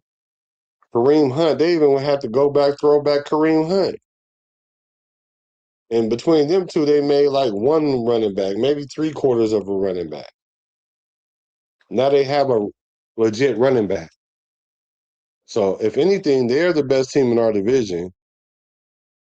And the Donkeys with Blow Dicks, I think they're overrated. I think they're going to take some steps back, but their defense is still their defense. So I feel like we could beat them. All we got to do is put up like 21, 24 points. We could beat them. I think we can beat the Donkeys and Blow Dicks. The Chargers always start off decent and then they just get injured, get in their own way. What they got Mike McDaniel now that's gonna call plays. He gets his quarterbacks injured. And your boy was all three of these injured. So that gap that was between them and us can get closed. So I'm just saying they're in a bunch. So it's hard for me to say that the Chargers is the best team out of that bunch. I think the Chargers are probably the least talented team out of that bunch. They lost their defensive coordinator. Yeah, I'm a respectfully disagree. Matter of fact, let me show you where I'm gonna go with that. I'm gonna give that 3 ice cubes. We're gonna give that 3 ice cubes, my brethren. You know, you need cool that take all the way down because it's not 4 ice cubes. Like it's not out of the realm of possibilities. But I think it's 3 ice cubes that the Chargers are the best team in this division. And it is a good thing Raider fans don't run the team. I agree with you on that. I'll give you 0 ice cubes on that. That's straight no chaser. I agree with you on that. You said Aidan not getting traded. He might not. I'm just saying if he does get traded, it will be during that time. Let me see. The Niners traded 3 first-round picks for Trey Lance. And he played 4 games in 2 years. Nothing is promised. And he said, Jay Ford said, you trolling with that. Poppy Blanco, what's good with you, my brother? How you doing, bro? We need to link up.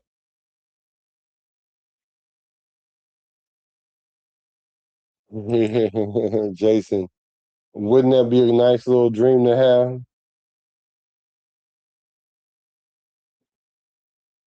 And we haven't had any success with the quarterbacks that we drafted, but to be fair, we have a small sample size.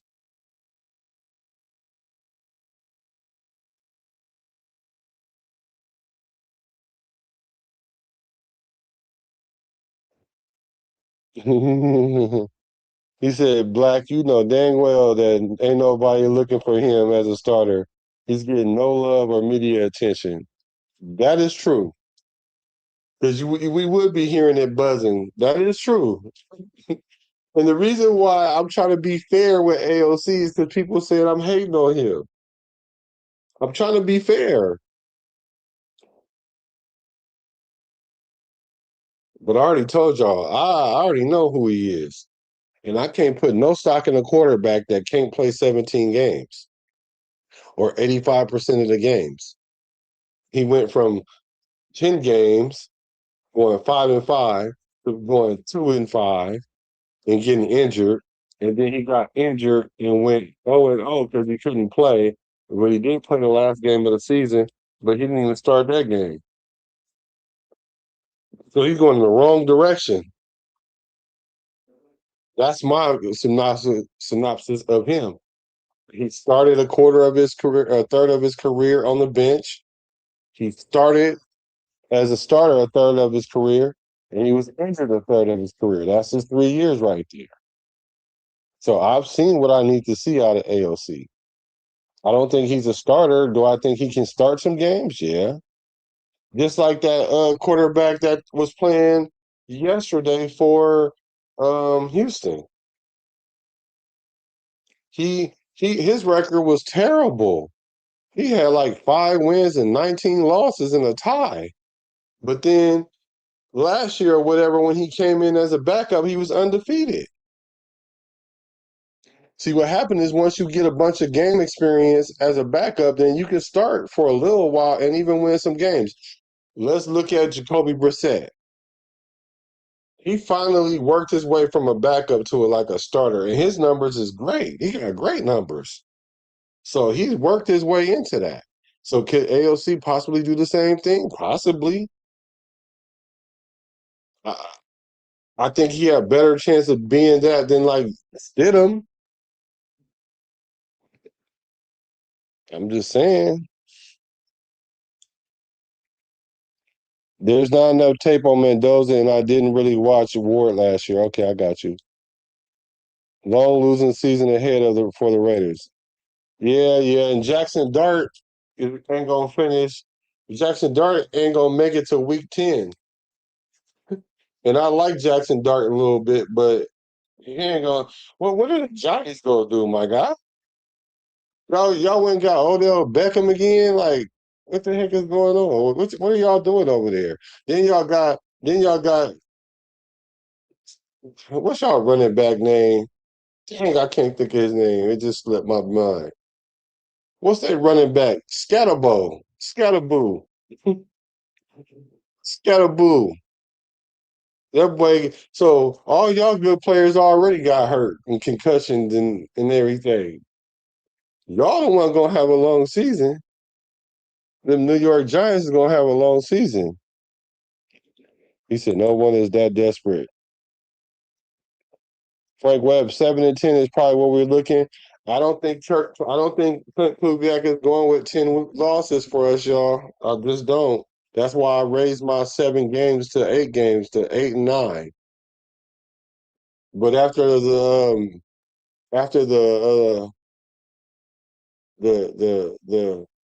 miracle in the South last night, this team might win some games we ain't supposed to win. If we wasn't supposed to win that game last night. I mean, I'm pretty sure everybody out there on that field, especially D'Amico and all them, they really thought the game was over. That's why they got caught slipping. Got caught slipping in that cover too at the end of the game. They got caught slipping right there. I think teams are gonna get caught slipping with the Raiders. I'm telling you. So I raised mine to 8 games. I know that's a lot because I started off really with 6, and I was like, well, you know what? I'm thinking we're gonna really can win 7. But then I started seeing some things, and I was like, Clint Kubiak don't take losing well. He don't. I don't see us losing 10 games with Clint Kubiak. And if we do lose 10 games, I think that boy gonna be so mad that we're gonna come back the next year and we're gonna win 9 games. If we lose 10 games this year, we're gonna win 9 games next year. Bet that. He said if AOC starts, we're done. Right. Black side note, Klay Thompson was traded to the Heat to play with Giannis and Bam. Yeah, I seen that. But I'm glad you brought that up because this is a various show.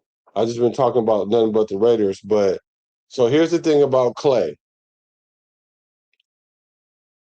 Klay should have never left Golden State. He thought he was going to do something. I don't know what he thought. I guess he's still thinking it because and at least this time he going to a squad where they really might have a chance. Man, he's going back to play with Wiggins, and but Klay ain't the same. Klay is not the same. And then he went out with Meg Thee Stallion. I knew it was over then. I was like, what is wrong with this boy out here trying to turn a 304 into a housewife? What is going on? And then he did the Bay Area thing and he peeled off on her. So I was like, okay, Klay, you had me tripping for a minute because you was up there doing Michael Jackson TikToks and everything with the girl and kissing her in the mouth. Did we see video of him kissing her in the mouth? I'm not sure. But you let that 304 meet your family. I'll never let no 304 meet my mom and my dad. Ever in life. Never. Ever. Ever in life.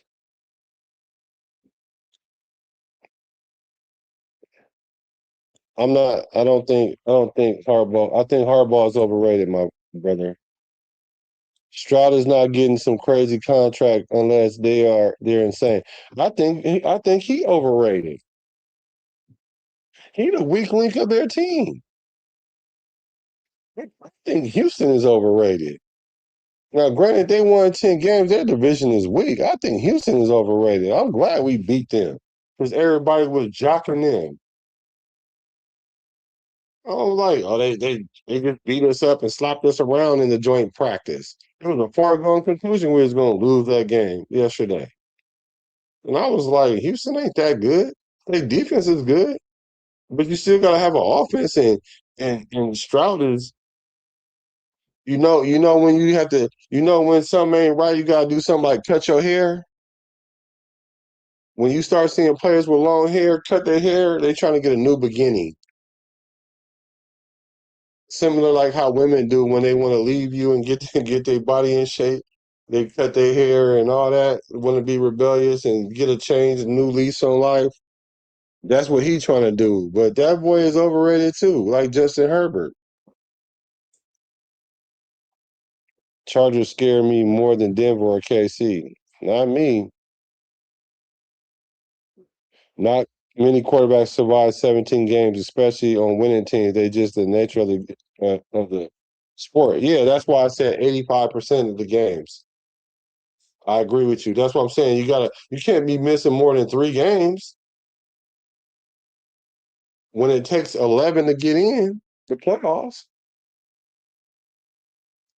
You can't be missing 4 games. So I expect you to miss no more than 3 games. Like Kirk Cousins, I can see him missing 2 or 3 games.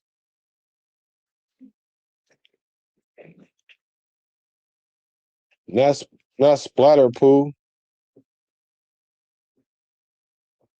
Yeah. Hey, I was about to say this. You read my. I was gonna say that too. I always say that. Your mama called him Clay. Call him Clay. Yeah, for sure. Raider Paul in the building. Let's go Raiders. Here, I got this for you. Because I agree with you. I agree with you, Raider Paul. Welcome, brother. That's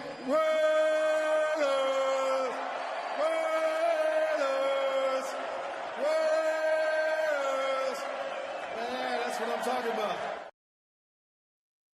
And then we're gonna see a lot of this. Touchdown Raiders! So there's always that.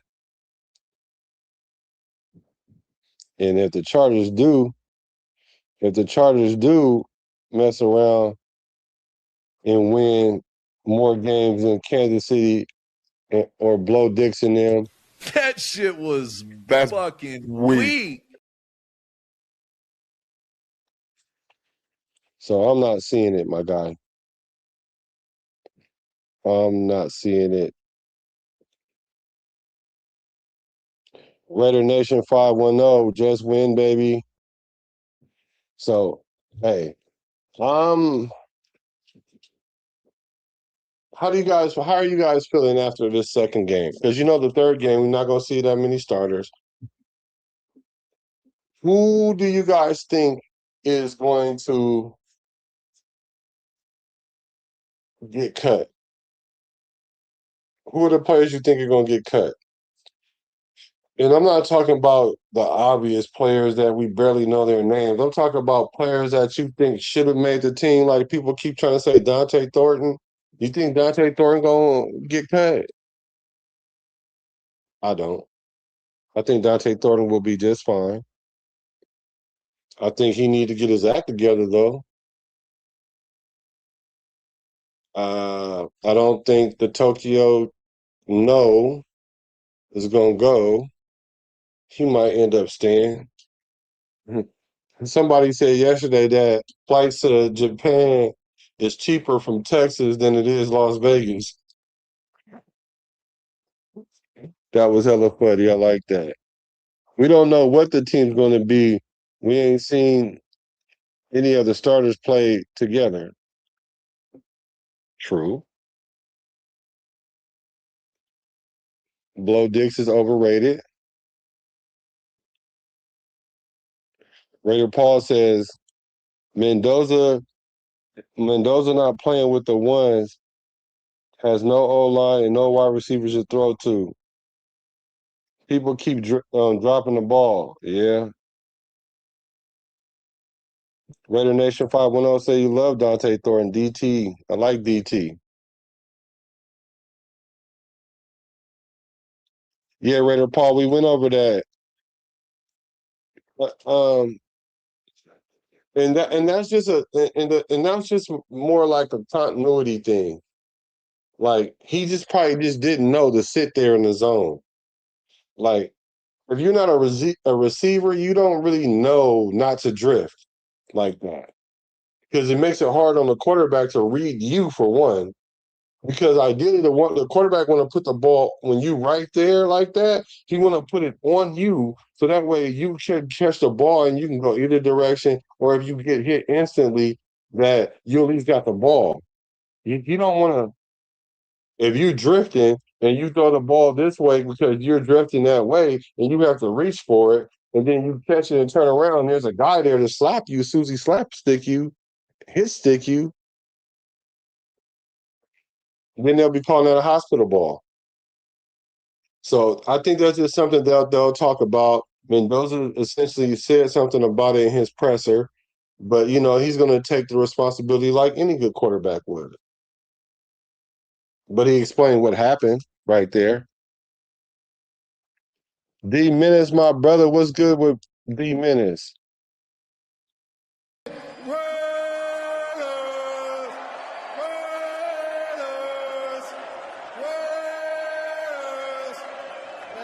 what I'm talking about. Oh yeah, and by the way, we was talking about the Niners earlier. If you're a Niner fan, what it do? Marshawn Lynch said, you. I'm a Raider. You know what I mean? You know what I'm talking about? D Menace, one of the hardest. I think he's the hardest working. That boy is he's an admin on everybody channel. He watches he supports everybody channels. He always comments. Like he understands the situation. He understands that you put comments in our videos, it helps with the algorithm. I ask that everybody do the same. Like I'm so happy right now that all you guys pull up to the show because uh they would they I'm not saying they shadow banned me, but I was going live so much that the algorithm said I was spamming the algorithm. Like I'm saying I'm the hardest working guy in the Raiders verse. Fizzle said I'm the Max Crosby. I just didn't want to I just doing too much. So I had to learn how to work smarter. And finally the algorithm is showing me love again. So I appreciate y'all for coming in, hacking in. For sure. I appreciate y'all. 916, Lucky 916 was good with you. All right, Bay Area Raider says, honestly, don't care who the QB is, just win. I think we finally got the head coach right with the right system. We're gonna be all right for the future. Yes, yes. I care who the quarter. Well, I get what you guys mean by you don't care who the quarterback is as long as you win. But I mean, it's like saying I don't care what the girl look like as long as she loyal. Or I don't care what the girl look like as long she give me money. Nah, I care what the girl look like. I care. I want her to be dope and give me the money. Or I want her to be dope and be loyal. You know what I'm saying? It matters to me, but it ain't gotta matter to y'all just because I said that. I'm just saying it matters to me. And I really like Mendoza. I like what he brings to the table as a quarterback. He's not gonna be one of them quarterbacks that we gotta worry about getting in trouble. He's not gonna say the wrong thing. He's gonna be unassuming. People not gonna try to put him in situations that ain't true, kind of like how they was doing Geno Smith. And I'm not trying to be a Geno Smith apologist, but it was easy to put him in certain lights. Like Raider fans really didn't like Geno Smith talking about how bad he is while overlooking Chip Kelly, while overlooking Pete Carroll and what they had going on, while overlooking what's Pete Carroll's son name?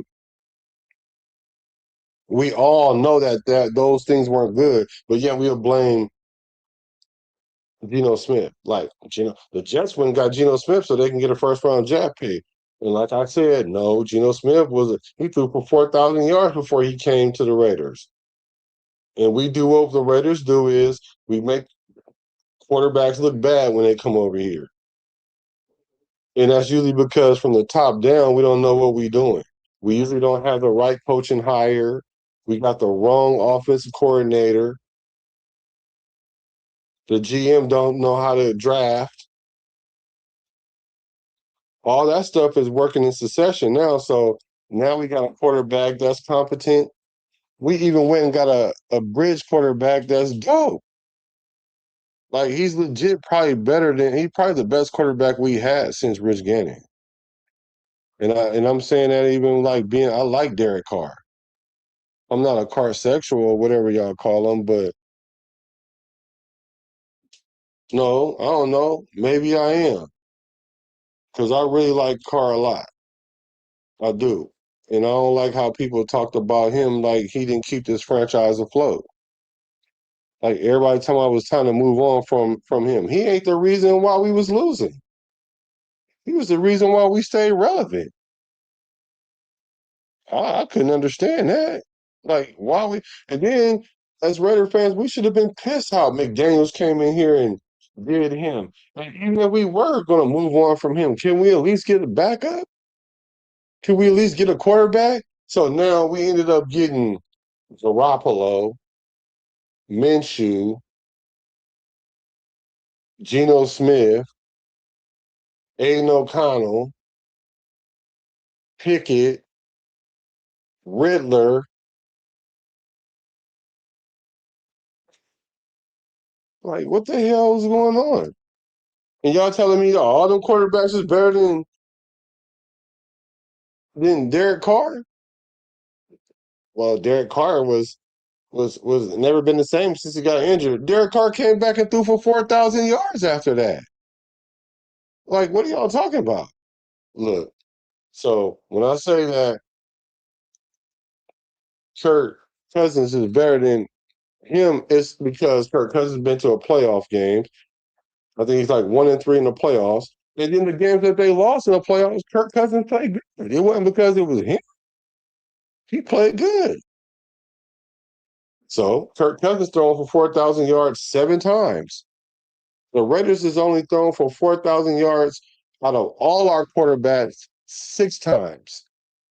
4 of them with Derek Carr, 1 with Carson Palmer, and 1 with Rich Gannon. So we win. Spytech did his thing. So we're looking good, man. We're in a good position right now. A very good position right now. So I care who the quarterback is, but I don't she ain't gotta be a 9 or a 10, but please be an 8 with a whale's tail, with an orca tail. Make sure her tail orca. You know what I'm saying?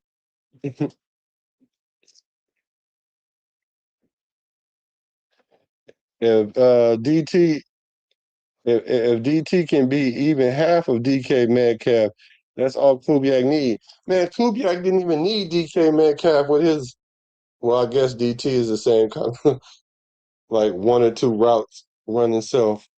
Yeah, you're right. If he could be half of him, we'll be cool. You're right. You're right. You're right. Factual. Factual. AOC raised his trade stock. Raider Nation 510. That's what I was trying to say. J4, you think he QB2 to further notice? I don't know about that. I was on the he was a QB2 by necessity, but after seeing Mendoza play, first of all, AOC is the third best quarterback in this room, hands down. The only way that he's the quarterback too is if we're really trying to sit Mendoza for the whole year with a clipboard. That's the only way. Other than that, AOC is the third best quarterback in that room. And we don't know what Clark can do, Jacob, but somebody said he's not NFL ready. I don't know. I haven't seen it. I like to see it, but I haven't seen it. Pete Carroll was cheeks. We all knew that. I thought he was a competent hire. I thought he can establish culture. I think if we'd have gave him a second year, hold on.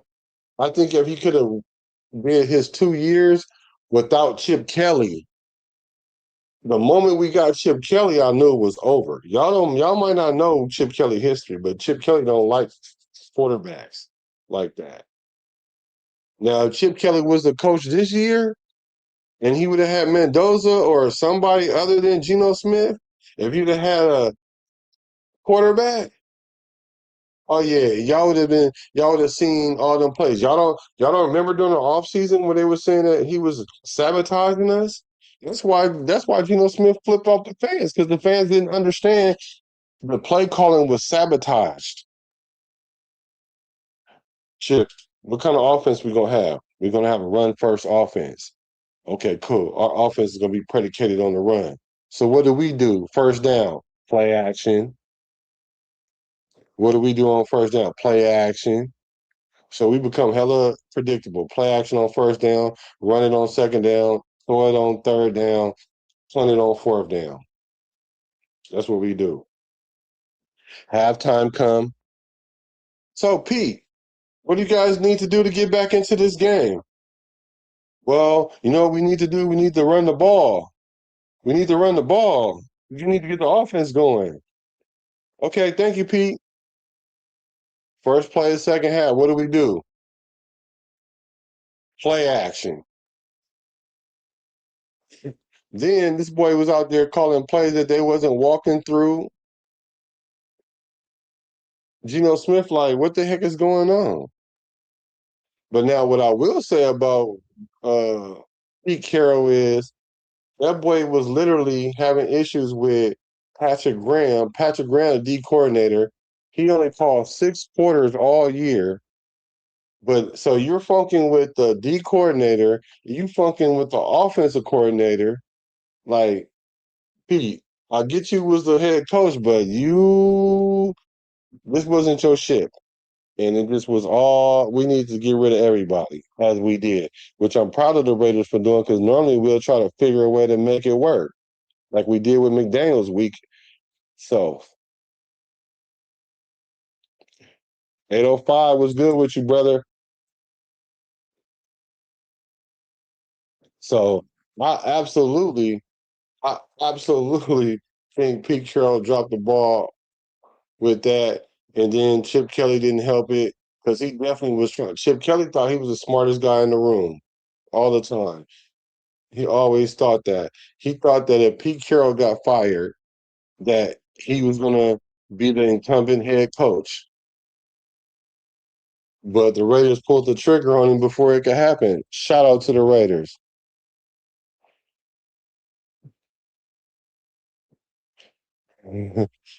When I said about the women, I mean about caring about the quarterback, he said, "True." I say, long as we don't got to depend on an older QB like we did Gannon or Cousins. We would have won the Super Bowl with Gannon had we not would have played Gruden. Like everybody know that. Like if you guys really think we would have won the Super Bowl, the Tuck Rule year, we for sure would have won it the year we ended up playing Gruden. And if we had played anybody but Gruden, we'd have won the Super Bowl. We would have won the Super Bowl the year that the Ravens won if Saragusa didn't cheat and put a little extra on Gannon. We would have won that year. That's how good the Raiders was those 2 years. Was so much that Callahan didn't have to do nothing but go in there and just be normal and let Rich Gannon call plays and let Jerry Rice and Tim Brown just go crazy with Porter. And our defense was just good enough. So I'm not opposed to old quarterback because, like I said, I think we got a real good chance of winning a whole lot of games with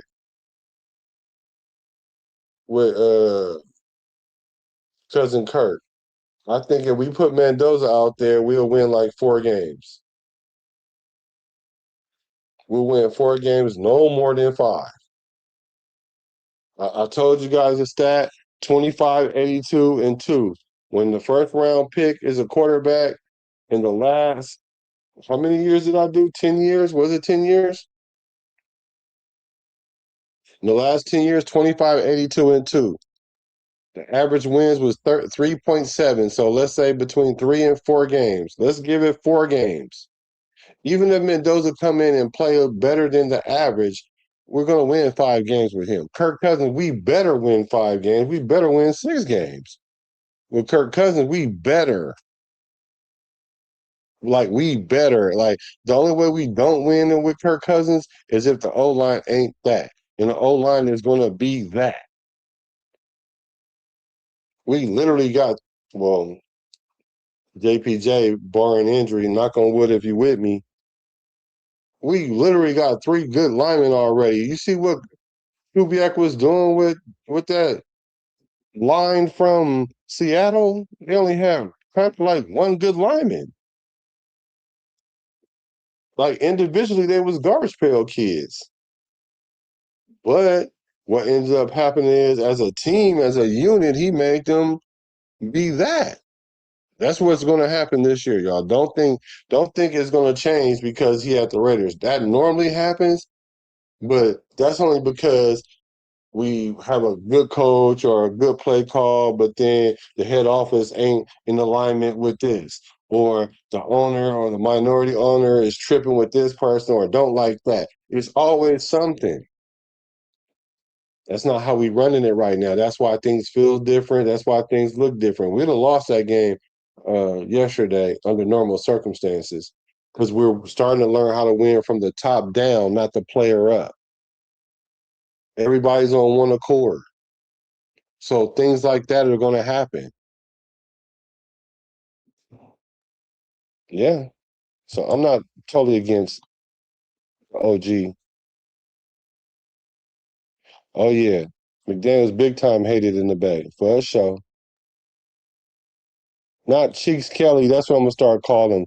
What's up with Cash Lord Raider? That's what I'm going to start calling him, Cheeks Kelly, because that's what he is. For sure he was. Geno went 6 for 6 is wild. Why is that wild?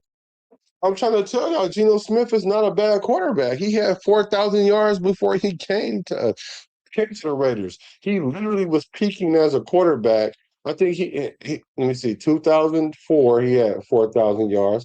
2002 he had 4,000 yards. So when we got him, he was the best version of himself his whole career. And now everybody seems to think that he garbage. And I'm telling y'all, when we play him, don't think that game ain't going to be close. Now, the only way that game ain't close, because I'm saying Geno Smith is a 50-50 quarterback. As sure as he went 6 for 6 today, the next game, which he probably won't play, he would be like 2 for 7. with an interception. He's a 50-50 quarterback. So if he plays well the week before we play him, then we're probably going to scrape him. But if he plays bad, oh, yeah, we better put up 30-something because they might put up 28. So we need to score 30-something. That's what I'm saying.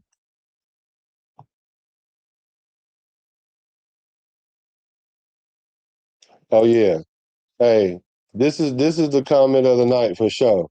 He said Chip Kelly, he called plenty of play action on first down, but he made up for it by calling play action on third and long. Right. Right. May Spitfire, the Raiders. It's the Raiders.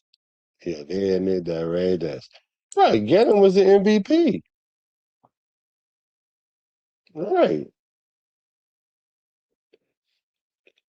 Good point, Cash Lord. It's your boy, you like Cash Lord, like mess. It's your boy, Black. Hit the like button for your boy one time. Hit the like button for yourselves for showing up and showing out on this Friday evening. Thank y'all for hacking in. Gannon was the last QB to win a playoff game for us. The goose dive, yeah, that derailed everything we had going on. Chuck would be salivating to run the yeah. You mean Chip? Or you mean Chucky? Both of them would. I think, me personally, I think Kubiak feel like that. I think he really like, oh wow, we really got the offense he got right now is crazy work. Because Bauer's gonna go stupid. We just need one. We need a couple of our wide receivers to take some pressure off of that, so teams can't super focus on him. They're gonna focus on him, but they're gonna super like. Trust me, if none of the other wide receivers make them pay for that, that overusage is gonna catch up with us with Brock Bowers. I'm just saying. It might not catch up this year, but it's gonna catch up sooner than later.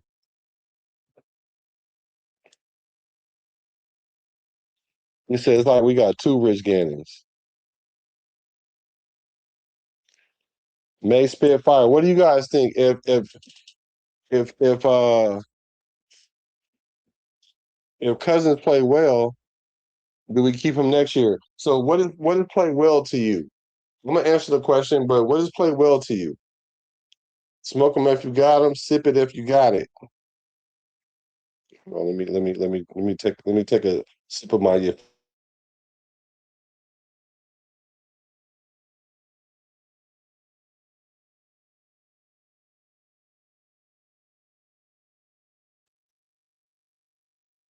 Let me tell y'all this.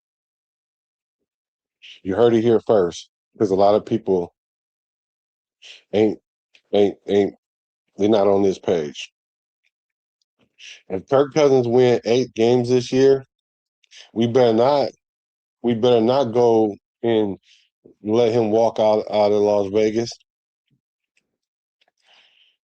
Yes, he got a contract. He's due for 60 million or 80 million or whatever the astronomical number is in his contract. This was a 1-year contract. It's structured that way so we can get him in here under the cap and all that other stuff. Atlanta ended up paying for most of his contract. We paid 10 million, 11 million. We got a team option. Now he come in and win 8 games, and we're right there, right? And there's a couple games we feel like we should have won. We could have get to 10, or we can get in the playoffs and make some noise. We'll bring him back. We'll deny his contract with the club option, and they'll go to and we'll know early enough where they'll be like, Kirk, we need a number. What's the number for you? Kirk could be like, I need like 35 million. And he's gonna be like, bro, that's a lot, man. We already got a quarterback, bro. Don't play with us. We'll give you 28. And then he be like, nah, I need like no less than 32. Then the Raiders might settle for 30 or 29-5 or something, whatever. And we'll run it back with Kirk Cousins. That's what I think we should do. If he wins 8 or more games, that's what we should do. 7 games, I could see him let him walk. That's enough wins for him to go somewhere else and start. Going to let Mendoza start. We might go from 7 wins to like 6 or 5 or whatever. Might shock us and get us another 7 wins. That just means we're going to be another year away from being into the playoffs and trying to win the Super Bowl that we're trying to win. Now, if we're going to rock with Kirk Cousins and he wins 8 games, and then the following year we get to the playoffs, and then we lose in the playoffs, damn, that's going to be a bad situation because we don't want to sit Mendoza 3 years. So I could see it where we can like we got our mind made up and we'll just pivot off of him. But my perception is that this is just my uh, what I would do is I would just keep the hot hand. Like don't if it ain't broke, don't fix it. You know what I'm saying? That's how I'm approaching it. If it ain't broke, don't fix it. But what do you guys think? You guys think Kirk Cousins gonna be here next year? Ray Dark Mode says, "What's up, brother? Black of Raider Nation." Yes, sir. Hit that like button. Like D Menace has spoken. D Menace has spoken, y'all. The running back 3-4 and the wide receiver 4-5 battles are crazy good. So, do you guys think Hemby gonna make it? I think Hemby gonna be the odd man out, man. I don't think he gonna make it. I don't think Hemby's gonna make it, y'all. I don't think Hemby's gonna make it. Maybe practice squad player. Gino play aggressive. Yeah, he know how to throw that tater. Yeah, yeah. Well, yeah, for sure. If he make the playoffs, if he make the playoffs this year, if Kirk Cousins make the playoffs this year, it's a no brainer. It's a no brainer. I'm sorry, all the Nando sexuals gonna be mad. They just gonna have to be mad. And not only that, if we made the playoffs this year, then I'm giving Kirk Cousins 2 more years. That mean Fernando gonna have to sit for 3 years like his name is Jordan Love. I would hate to do that, but that's just what it's gonna boil down to. I'm sorry. They don't call this show friend, they call it show business. We have to make a business decision and make sure y'all hit you feel me underneath and subscribe and don't forget to hit the bell so that way when I go live and y'all want some of this realism mixed with playerism, then y'all get the notification. Because a lot of people say they real and got this unfiltered talk and they real straight talk and they scared to talk to me because I'm gonna call them out on their situation and what they saying. Because a lot of these content creators are saying stuff just because it sound good. So I know a lot of these content creators that don't like Max Crosby, but they all on his nads right now because they know that it's popular right now. But behind the scenes, don't like him. Behind the scenes, like AOC, but was arguing with me about Kirk Cousins when I kept telling people way since April 3rd that Kirk Cousins was going to start the year. You don't know that. Yeah, I do know that. No, you don't know that. I do know it. But they get mad at me because I'm giving it to them straight no chaser. Like I was taking this to film me right here. But yeah, make that business decision. 30 for Cousins is better than 53 for Croc 30. Aaron Rodgers sat on the bench for 3 years. Actuals. That was the other person I was gonna say. He sat on the bench for 3 years. He came in and played a little bit. That's what Kirk Cousins' job is to keep Fernando on the bench. Are y'all watching how accurate Kirk Cousins is throwing the ball and how decisive he looks? Are y'all peeping that? And we haven't even seen our offense yet. We haven't even seen Brock Bowers out there because we don't want him to get hurt. Just like JPJ. People talking about that. Oh, I think he had a concussion. JPJ ain't had no concussion. Now, he might have got hurt, like tweaked the ankle, banged his knee, went down, whatever. We was like, oh, wait, hold up. Nope. We want you to be healthy when the season starts. Sit him down. Then when they asked him, so is JPJ gonna play against the Texans in the preseason? And then when Kubiak said, well, I don't expect him to play.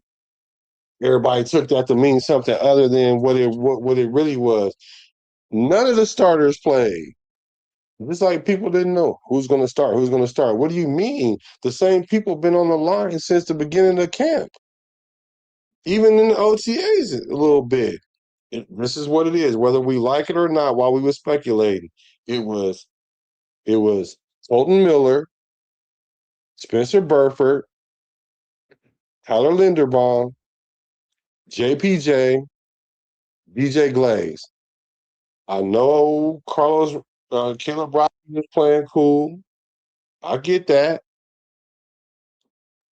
I get Caleb Rogers was playing good. Bizzle. What's cracking with you? Just with my brother. What's going down? I get Caleb Rogers was playing good. And he's playing good. Charles Grant is even playing good to me. But they ain't starting. Trey Zoom, they're not taking nobody's position right now. But the thing that's true is yesterday's price might not be tomorrow's price. Just because you start today don't mean you're gonna start tomorrow. I'm glad you're here, bro. What's going down? We were talking about AOC. Let me see. Bay Area Raiders says, so we went full circle. I don't care who the QB is, cousin AOC or Mendoza, just win. I feel you on that, but it ain't gonna be AOC. No. Preseason, all dreaming, no scheme. Bro, Frank Weber, was you a rapper in your other life?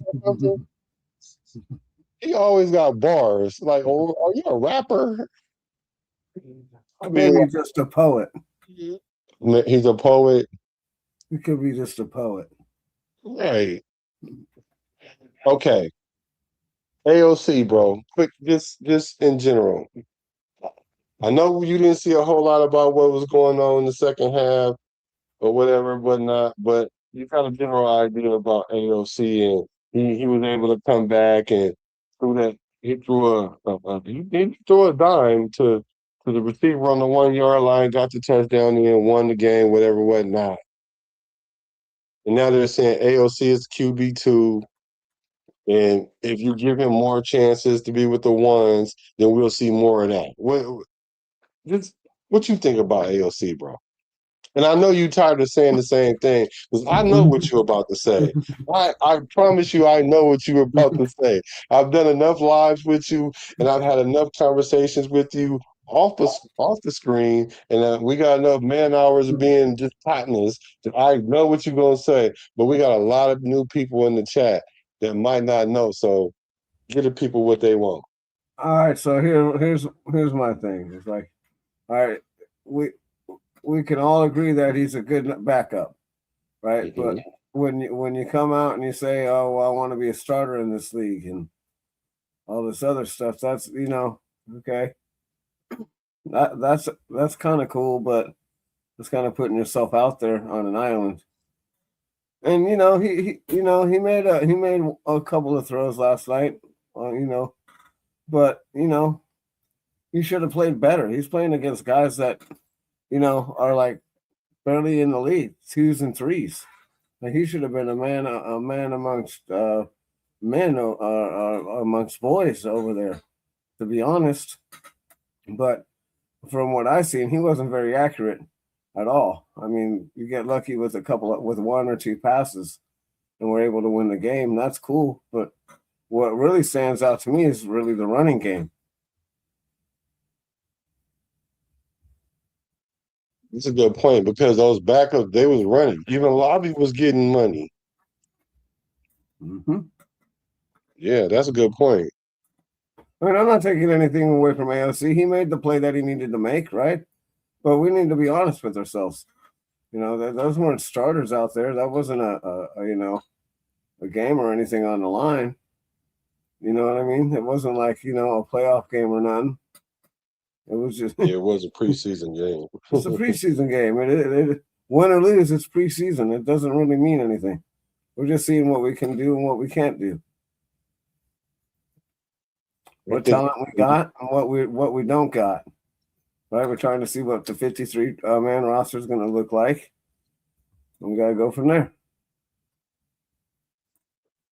It's just another little pseudo notch in the belt because it's like the AOC's the Aidan O'Connell cult. Well, they put up 60 against the. Remember when he put up 60? He didn't put up 60 though. He put up 28. Yeah, he has them 4 touchdowns in the first. But that is such an outlier. We don't see that from AOC or not even again. We ain't never seen that again. Actually, no, and that team pretty much gave up too. I mean, that's the other thing that nobody really wants to talk about. They pretty much gave up on that coach. They didn't even really want to be out there playing. It looked like to me. Well, I watched that game just like pretty much everybody else in the nation. Those guys looked like they were really trying out there. Because it didn't look like they were really trying to me. Looked like they were trying to get their coach fired. Right. AOC beat the Chiefs. Man, AOC threw for 60 yards in one game and 122 yards or 129 yards in another game. Like, how AOC beat anybody? Like, our run game beat the Chargers that time. Yeah, those games. Yeah, I mean the Chiefs, right? And the Jack back and the Jack interception. Oh yeah. That's what closed it out is the pick. We were able to once we had got that pick and they were down, that was it. They knew they couldn't come back. We had them. He said, if Cousins goes down, Aidan can win. It's a possibility. Yeah, it's a possibility, but it's not a probability. It's definitely a possibility. Like last night, it was possible that he could have did it. Matter of fact, he did the improbable. To me, yeah. We're not saying that. We're not saying that we don't want him to stay, but the way that he was saying it is the way I'm taking it. You have to take it the way he's saying it. Like if he says he wants to go be a starter, then he wants to go be a starter. That's all it is. That's all there is to it to me. It's like if he wants to bow down and kiss the ring and be a backup or whatever, then he can stay around.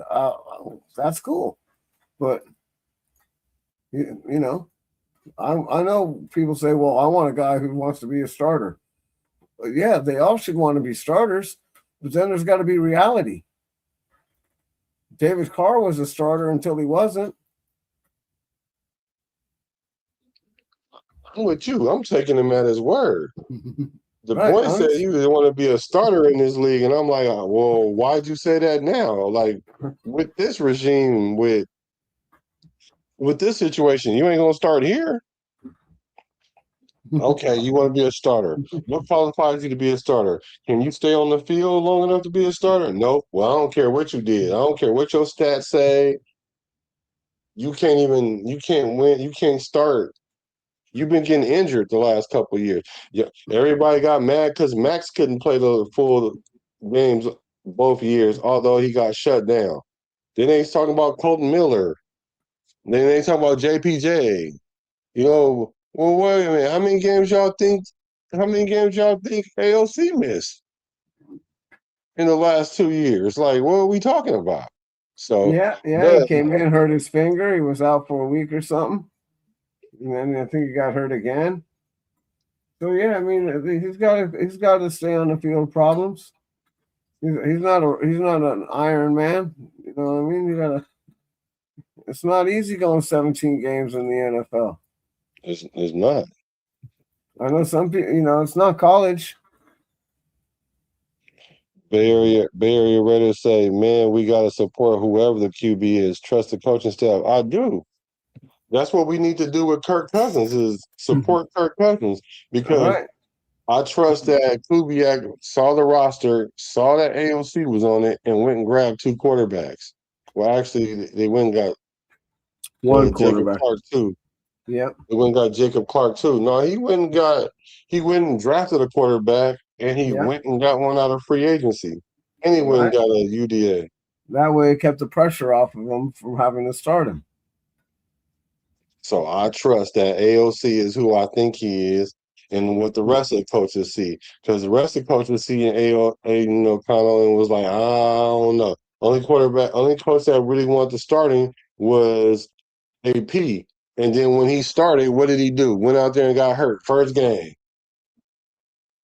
First time AP was like, yeah, Minshew finally hurt.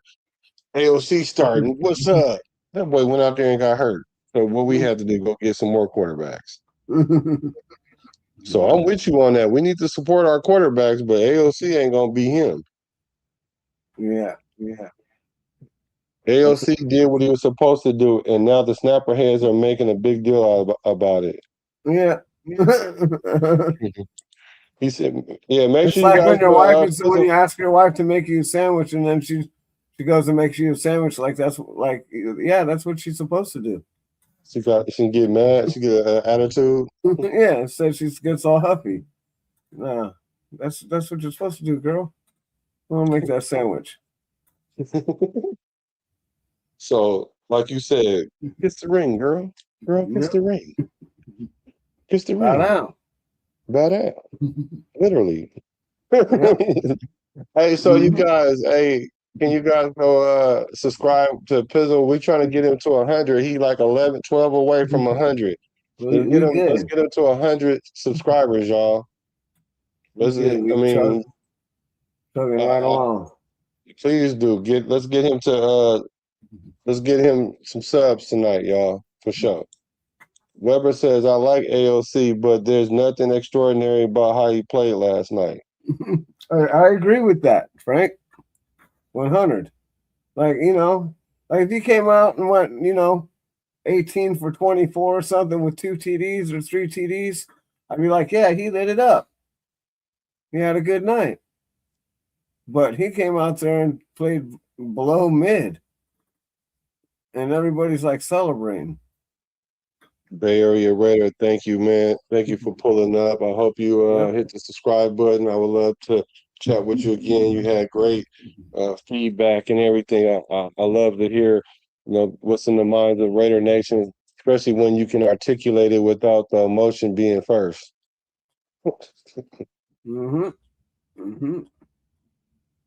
Let's see. Capital Dark Side says AOC still have a chance to be a good quarterback with a stable system. Last year was a dysfunction that gave him no love. I can see that. Yeah. There's quite a few places that are going to be looking for quarterbacks pretty soon because someone's going to get hurt, and someone might come calling. Yeah, like I said, it might be Miami, it might be Atlanta, it might be Minnesota. It could be any of these teams that got a mid quarterback right now in the quarterback room. Their backups is garbage. Yeah, but this is the thing. We give him an opportunity to go out there and shine right against 2s and 3s, and he just plays mid. Like, you know what I mean? Like that doesn't make him look good. But then the argument is because he doesn't have the blocking. If you put him behind Linderbaum and all them, and then he's going to look better. So, and when I hear that, all I'm hearing is, so Aidan O'Connell, you got to put him in the best situation in order to get something out of him. Like, he got to start the season. He got to play behind the ones. Well, like Derek Carr. Derek Carr had to have everything perfect too.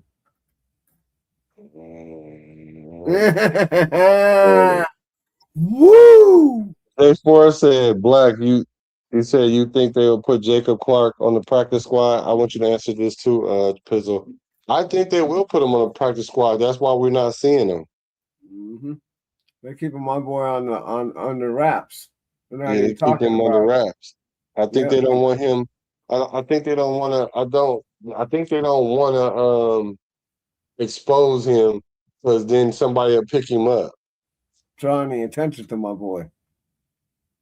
You Because can that's watch why I was some of saying, his film. yeah. What if Jacob Clark would have came in and did that?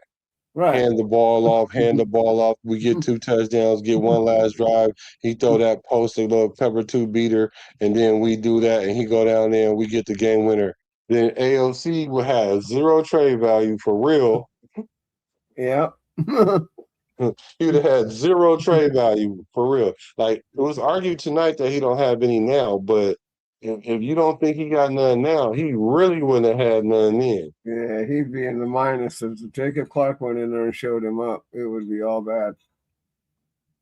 Yeah, it'd have been all terrible. And I think he will do that. I think he could already do that, but we're just not seeing it because we don't want him to get stolen. So Webb said the 3s against 3s is even in her book.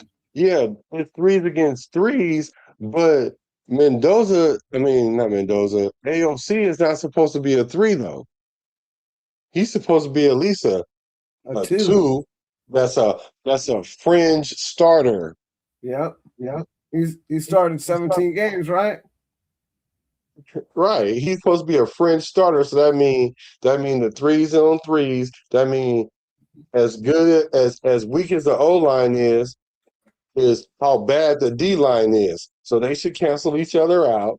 And AOC should be out there picking everybody apart. And yeah, you might get some drops by the receiver or whatever, but still, with all that being said, AOC should look like a man out there playing with little boys. Yep, I agree 100. He started 17 games. He's got, was that 17 or 1,800 yards or something?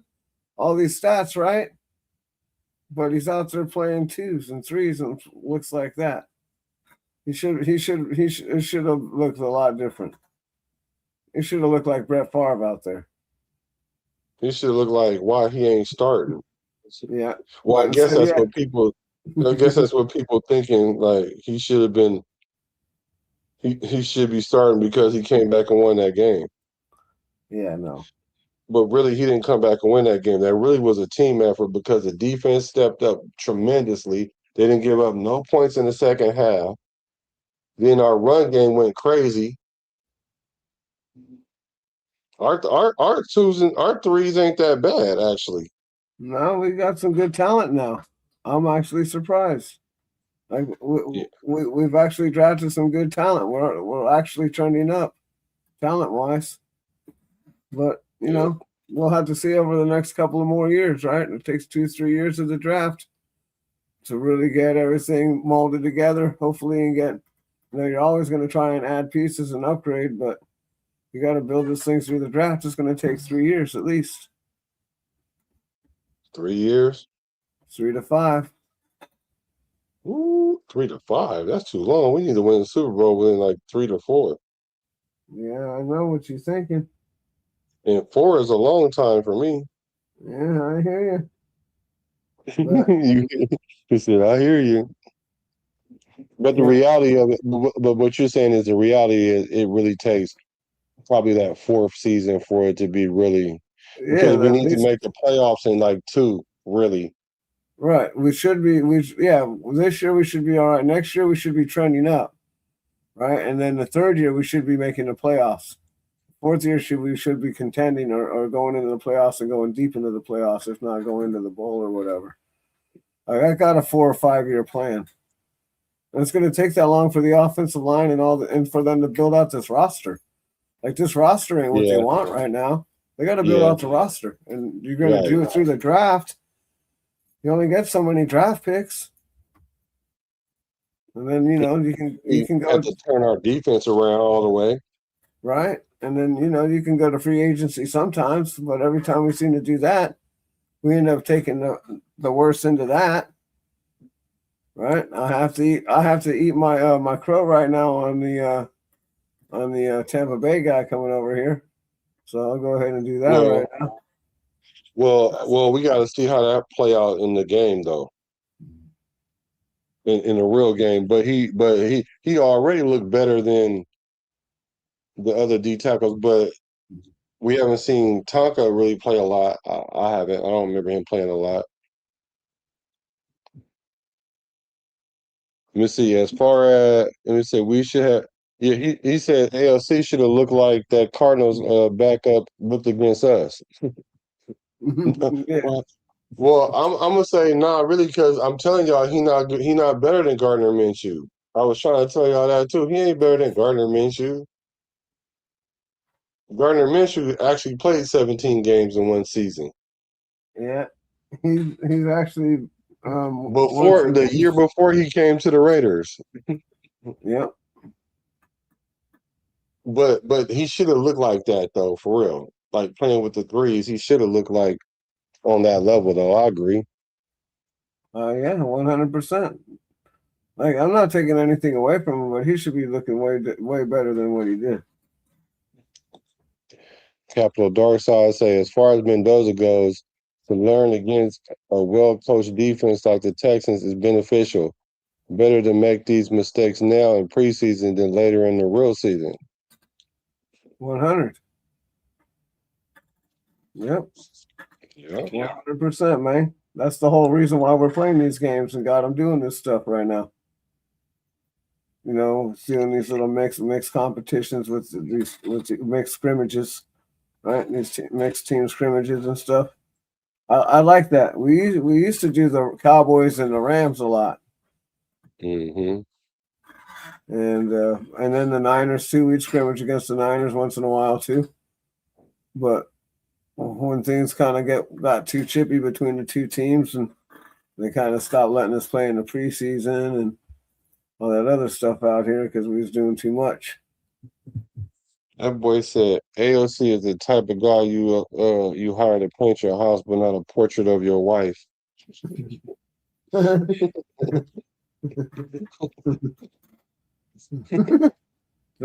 you it was probably hard playing the dozens against Webb. Like he probably used to be a good, like, what they call it, janking, ranking, capping, playing the dozens, all that. That boy be saying some stuff, don't he? Yep. Hilarious. That's crazy. So, shout out to AOC. I do want to give him his love for doing what he did yesterday, but it was a preseason game. I hope people don't get to using that as a whatever.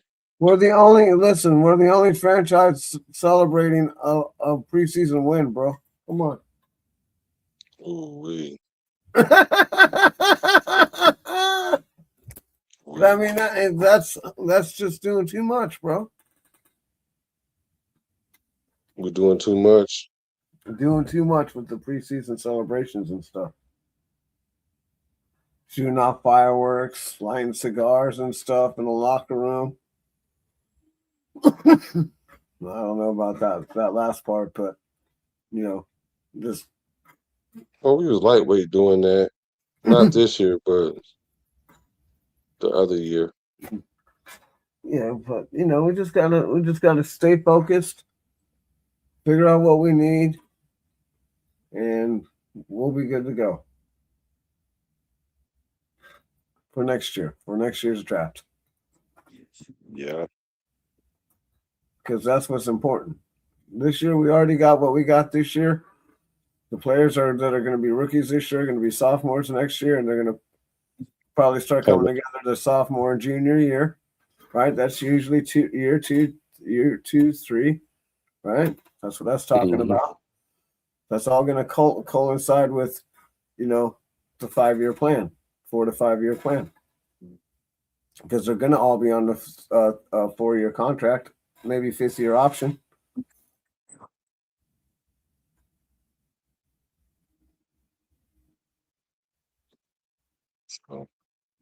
So, like Mendoza's definitely going to get the 5-year option or whatever. We'll see if he sit on the bench for like 2 of them. Yeah, well, depending on how good Kirk Cousins plays, that could be possible. Like you said, but they got to do a lot of work on that defense at this moment right now. But they did come through last night, like you said. You stopped them in the second half, so. But you got to stop them from getting all those points to begin with. But the pick six ain't on the defense. No. So like you said, reality is they only gave up 17 points or whatever last night, 10 points. It was 10 or 14 points. They scored 22 points. So the pick six so what was that? 24 minus 7 is 17, like 15 points. 24, 15 22 or points. something. They would give up 15 points. Like, that's good. Yeah. I can work with that. Yep. Yeah. Because after that first game, our defense looked like we was like, oh my God. And even at the beginning of the game yesterday, we was like, oh my God. Like, somebody help us. Please. And it happened. Growing pains. Growing pains are going to happen with the rookies. It happens with every rookie squad. It don't matter who it is, who the coach is. These guys are just rookies. They're going to come in and they're going to get pressed in, week out, until they get seasoned up and they can prove that they can either get an interception or get a bunch of incomplete passes. This is how it is. Yep. So we're gonna go live tomorrow, or maybe sometime this weekend. Y'all make sure y'all go to Pizzle page, man. Lock in because we're gonna do some lives on his channel too. Because we gotta get him in that AG, man. We gotta get him in that algorithm. Because it's only fair, it's only right. Right. Because as this season goes, you're gonna see that a lot of things that he's been saying is gonna come into fruition. Like it's already has. Like me and him don't agree on everything. He know the right things to get under my skin. He know the right pressure points. But make sure y'all let me put his D Menace had put his Pizzle 4420. Type that in, you guys will see it. We at the 3 hour mark. I guess we'll let other podcasters eat because I'm sure 3 hours is a lot. You guys are definitely hacked in tonight. You guys showed up and showed out. So I definitely appreciate it. Unless you want to talk about something, Pizzle, I'm here for it. No, I'm down to talk for whatever you want, man. I'm here for it too. I'm just chilling right now. It's all good. You gotta go. It's all good. No, it's not a matter about me gotta go. I just people get burnt out after a few hours. Yeah. I hear you. Well, Stooks had a pretty good game, right? He made a couple of tackles, right? Stooks had put up some pretty good film. Stooks had like 4 tackles. Right. So he had some good. He looked pretty good, right? That's better than last week. Dalton Johnson had a quiet 7 tackles.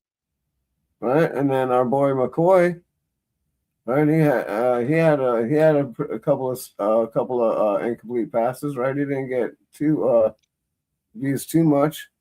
That boy Darian Porter had 1 tackle. Jamad had 1 tackle in the flag. Hezekiah had 1 tackle. JJ Pagee had 1 tackle. Oh, Brandon Cleveland there, he played, huh? Interesting. Brandon Cleveland, I was wondering what was up with him. Oh, Tokyo Toe hit an extra point yesterday. He did. He went 1 for 3. 1 for 3. Oh my God, that's that a 30-yarder, bro? They're 30 yards. Yeah, that ain't good. That's no bueno, bro. That guy will crack under pressure. So, do you think we should keep him?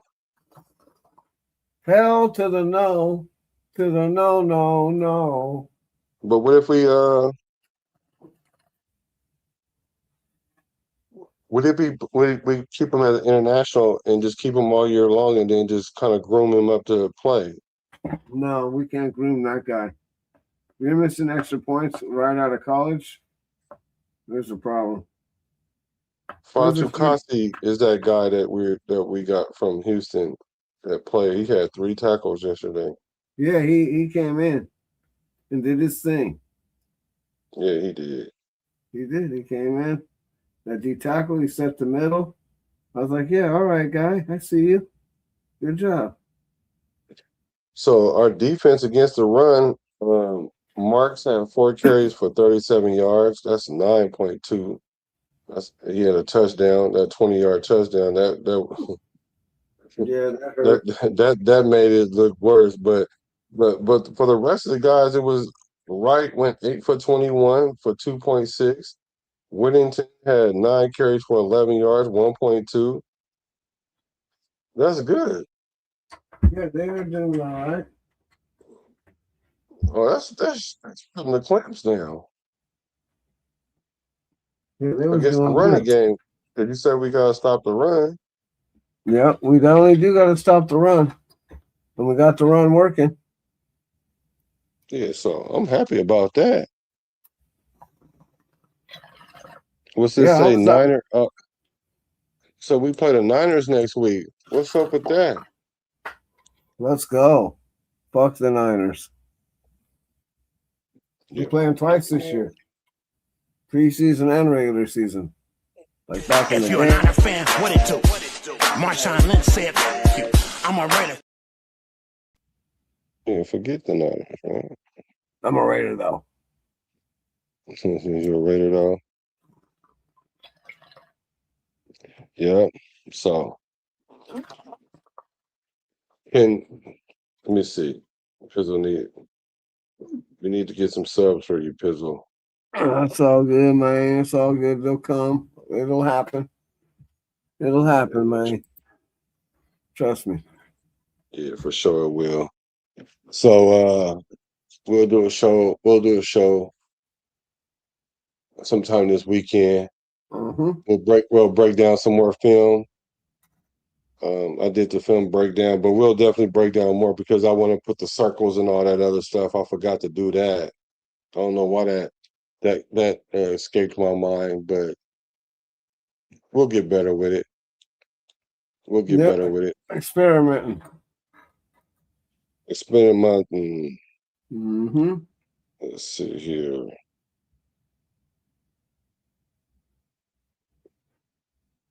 Do you? I want to know what you think about Washington, though. Do you think he Well, okay, with so Genty? yeah, I told you I was one of these guys that said I think he might Oh give yeah, that's right. Genty a run for his job. That's right. Right after we drafted him, right? I was like, oh, this guy looks really good. I mean, I was just kind of like trolling, but he does look really good. He's I was trolling until I wasn't. Yeah. Well, he was explosive in Arkansas.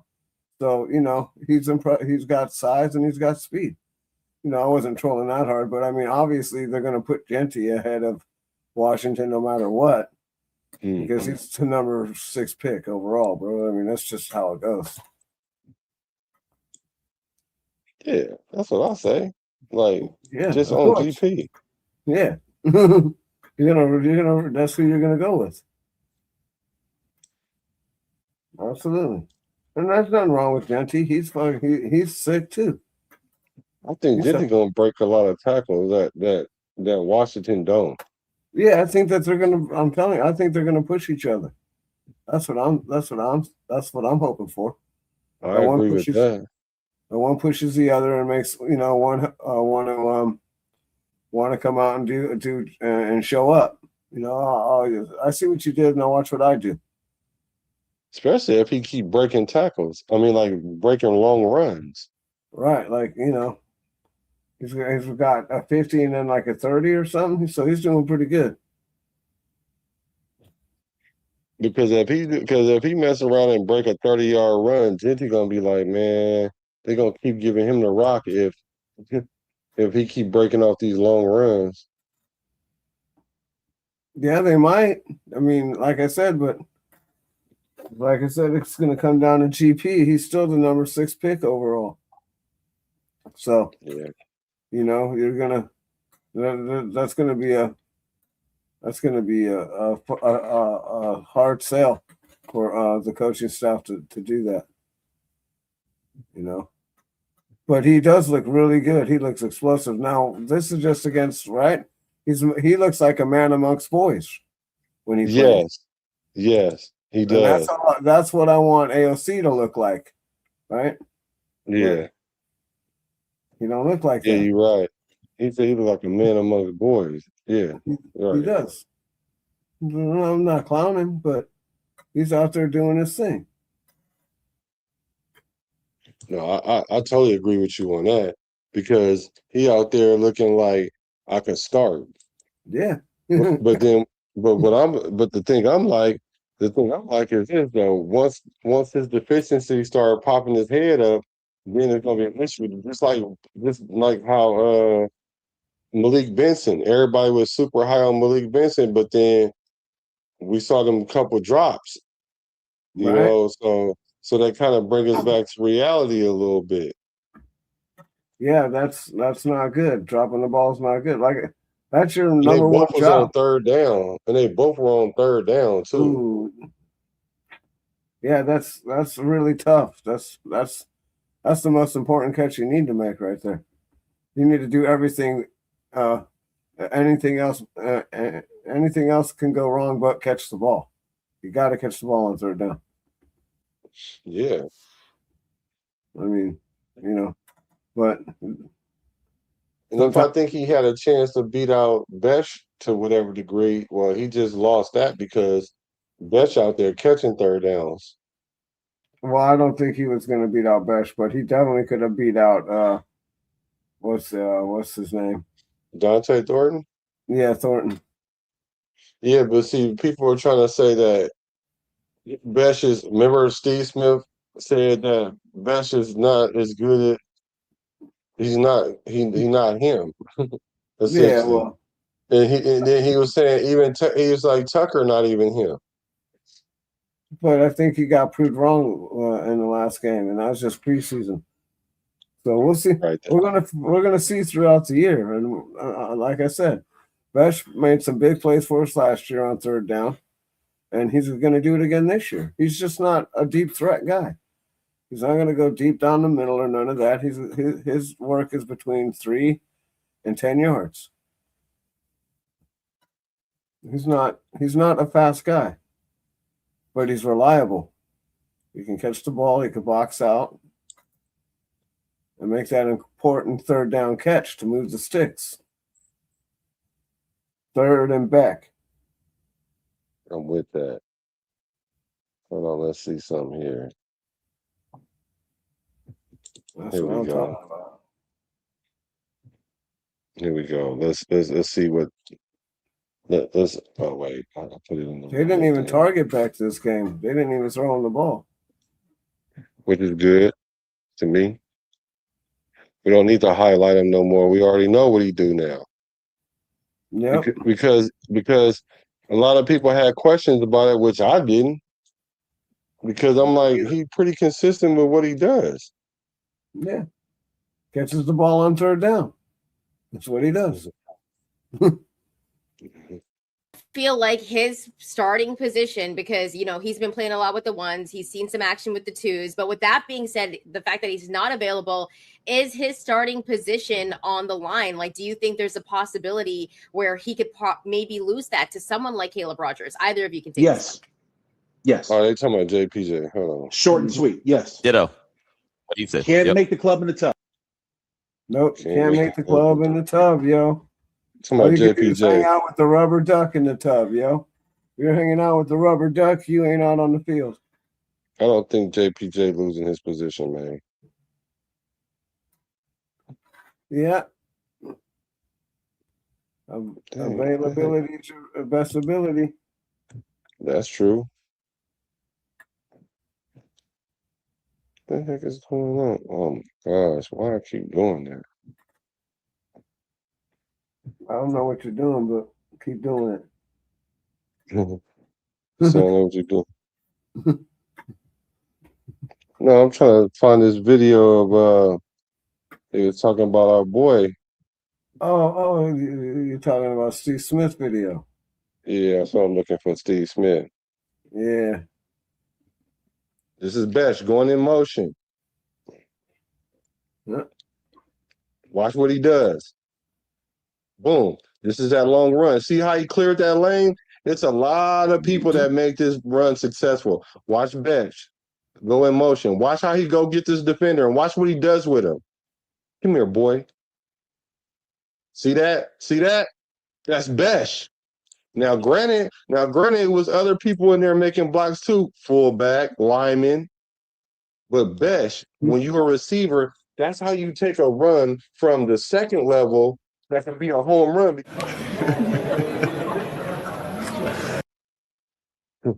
In his hand, his position, sand. It's it's leaving. Look, for Trey Tucker to really impact the league and allow his name to say, hey, he's a fixture, I think he really needs to work on his route tree. Yeah. Jalen Naylor is the guy where the scheme and his ability to separate and this West Coast system offense provides a precise intermediate route runner to prevail as he's going to be the number one wide receiver.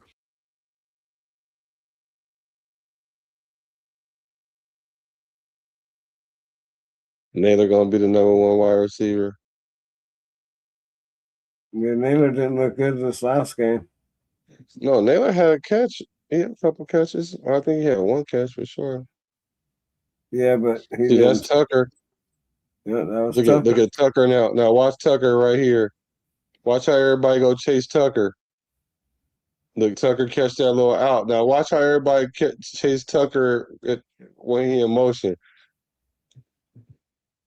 And look, that boy wide open over there. Is everybody chasing Tucker? Jack came in hot. I was like, look at that. Like I'm just a little guy. Calm down, big guy. Hold on. He told he came in hot. Jack came in hot. I was like, he ain't got it. Hater. He was saying the way he was talking, he was talking how some fans think I am. They're like, oh, you know. No, you are like that. Don't act like you wasn't like that. You are that guy that talked too much, but you didn't never care. He even came in and he even said he didn't like playing. He didn't like himself or he didn't like something because he was angry. He always played angry or whatever. He said it himself. Like, you are that guy that rub people the wrong way. Oh, yeah. Steve thinks. Jack didn't invent football. What'd he say right there, Pizzle? You still ain't figured it out yet? No. Jack ain't invent football. Jack didn't invite anybody to play football. I don't know what he said. Right. Like, oh, you know, Steve thinks. That's what it sounded like. Jack didn't invent football. See, sounds like invite to me. Right. Am I wrong? I don't know. I don't know. That's what it sounded like he said. Yeah. It sounded like he hating. That's what it sounded like. Jack Besh out there catching passes, though. Look, watch Jack Besh with this block right here. Come here, safety. Move over here. Get pancakes. Yeah. So as wide receivers, when we used to do that, we used to get Hawaiian punches. They used to give us Hawaiian punches if you was a receiver and you did that. Look at that block. See, that's what turns a 10-yard, 12-yard, 15-yard run into like a 50-yard run. Because granted, the lineman and the fullback did it, but he could have got stopped right there, right? That'd have been like 9, 10 yards. It turned into a 50. But that separation that y'all say he don't be getting. Look like separation to me. It was a well-timed play. It's perfect. Yeah, it was. Absolutely perfect. I would say the receiver out of South Carolina, I can't think of his name right now. Gosh darn it. Yeah. Haterade. So Steve Smith with the no block, no rock. All right, Webb. We're gonna call it the evening too. Yeah, right on, Frank. Right on, everybody, for coming through. Thank y'all for coming through. We appreciate y'all. We're gonna probably do another live sometime this weekend. You know, appreciate y'all hacking into the show. Appreciate the love. Appreciate the loyalty. Y'all already know what it is. It's the Raider Nation, One Nation, all day, every day. Because I'm a Raider. He's a Raider. Mm-hmm. Y'all are Raiders, whether they're from the Bay to LA to Las Vegas. I'm a Raider. Now. I'm a Raider from the Bay to LA to Las Vegas. Recipes to Al Davis.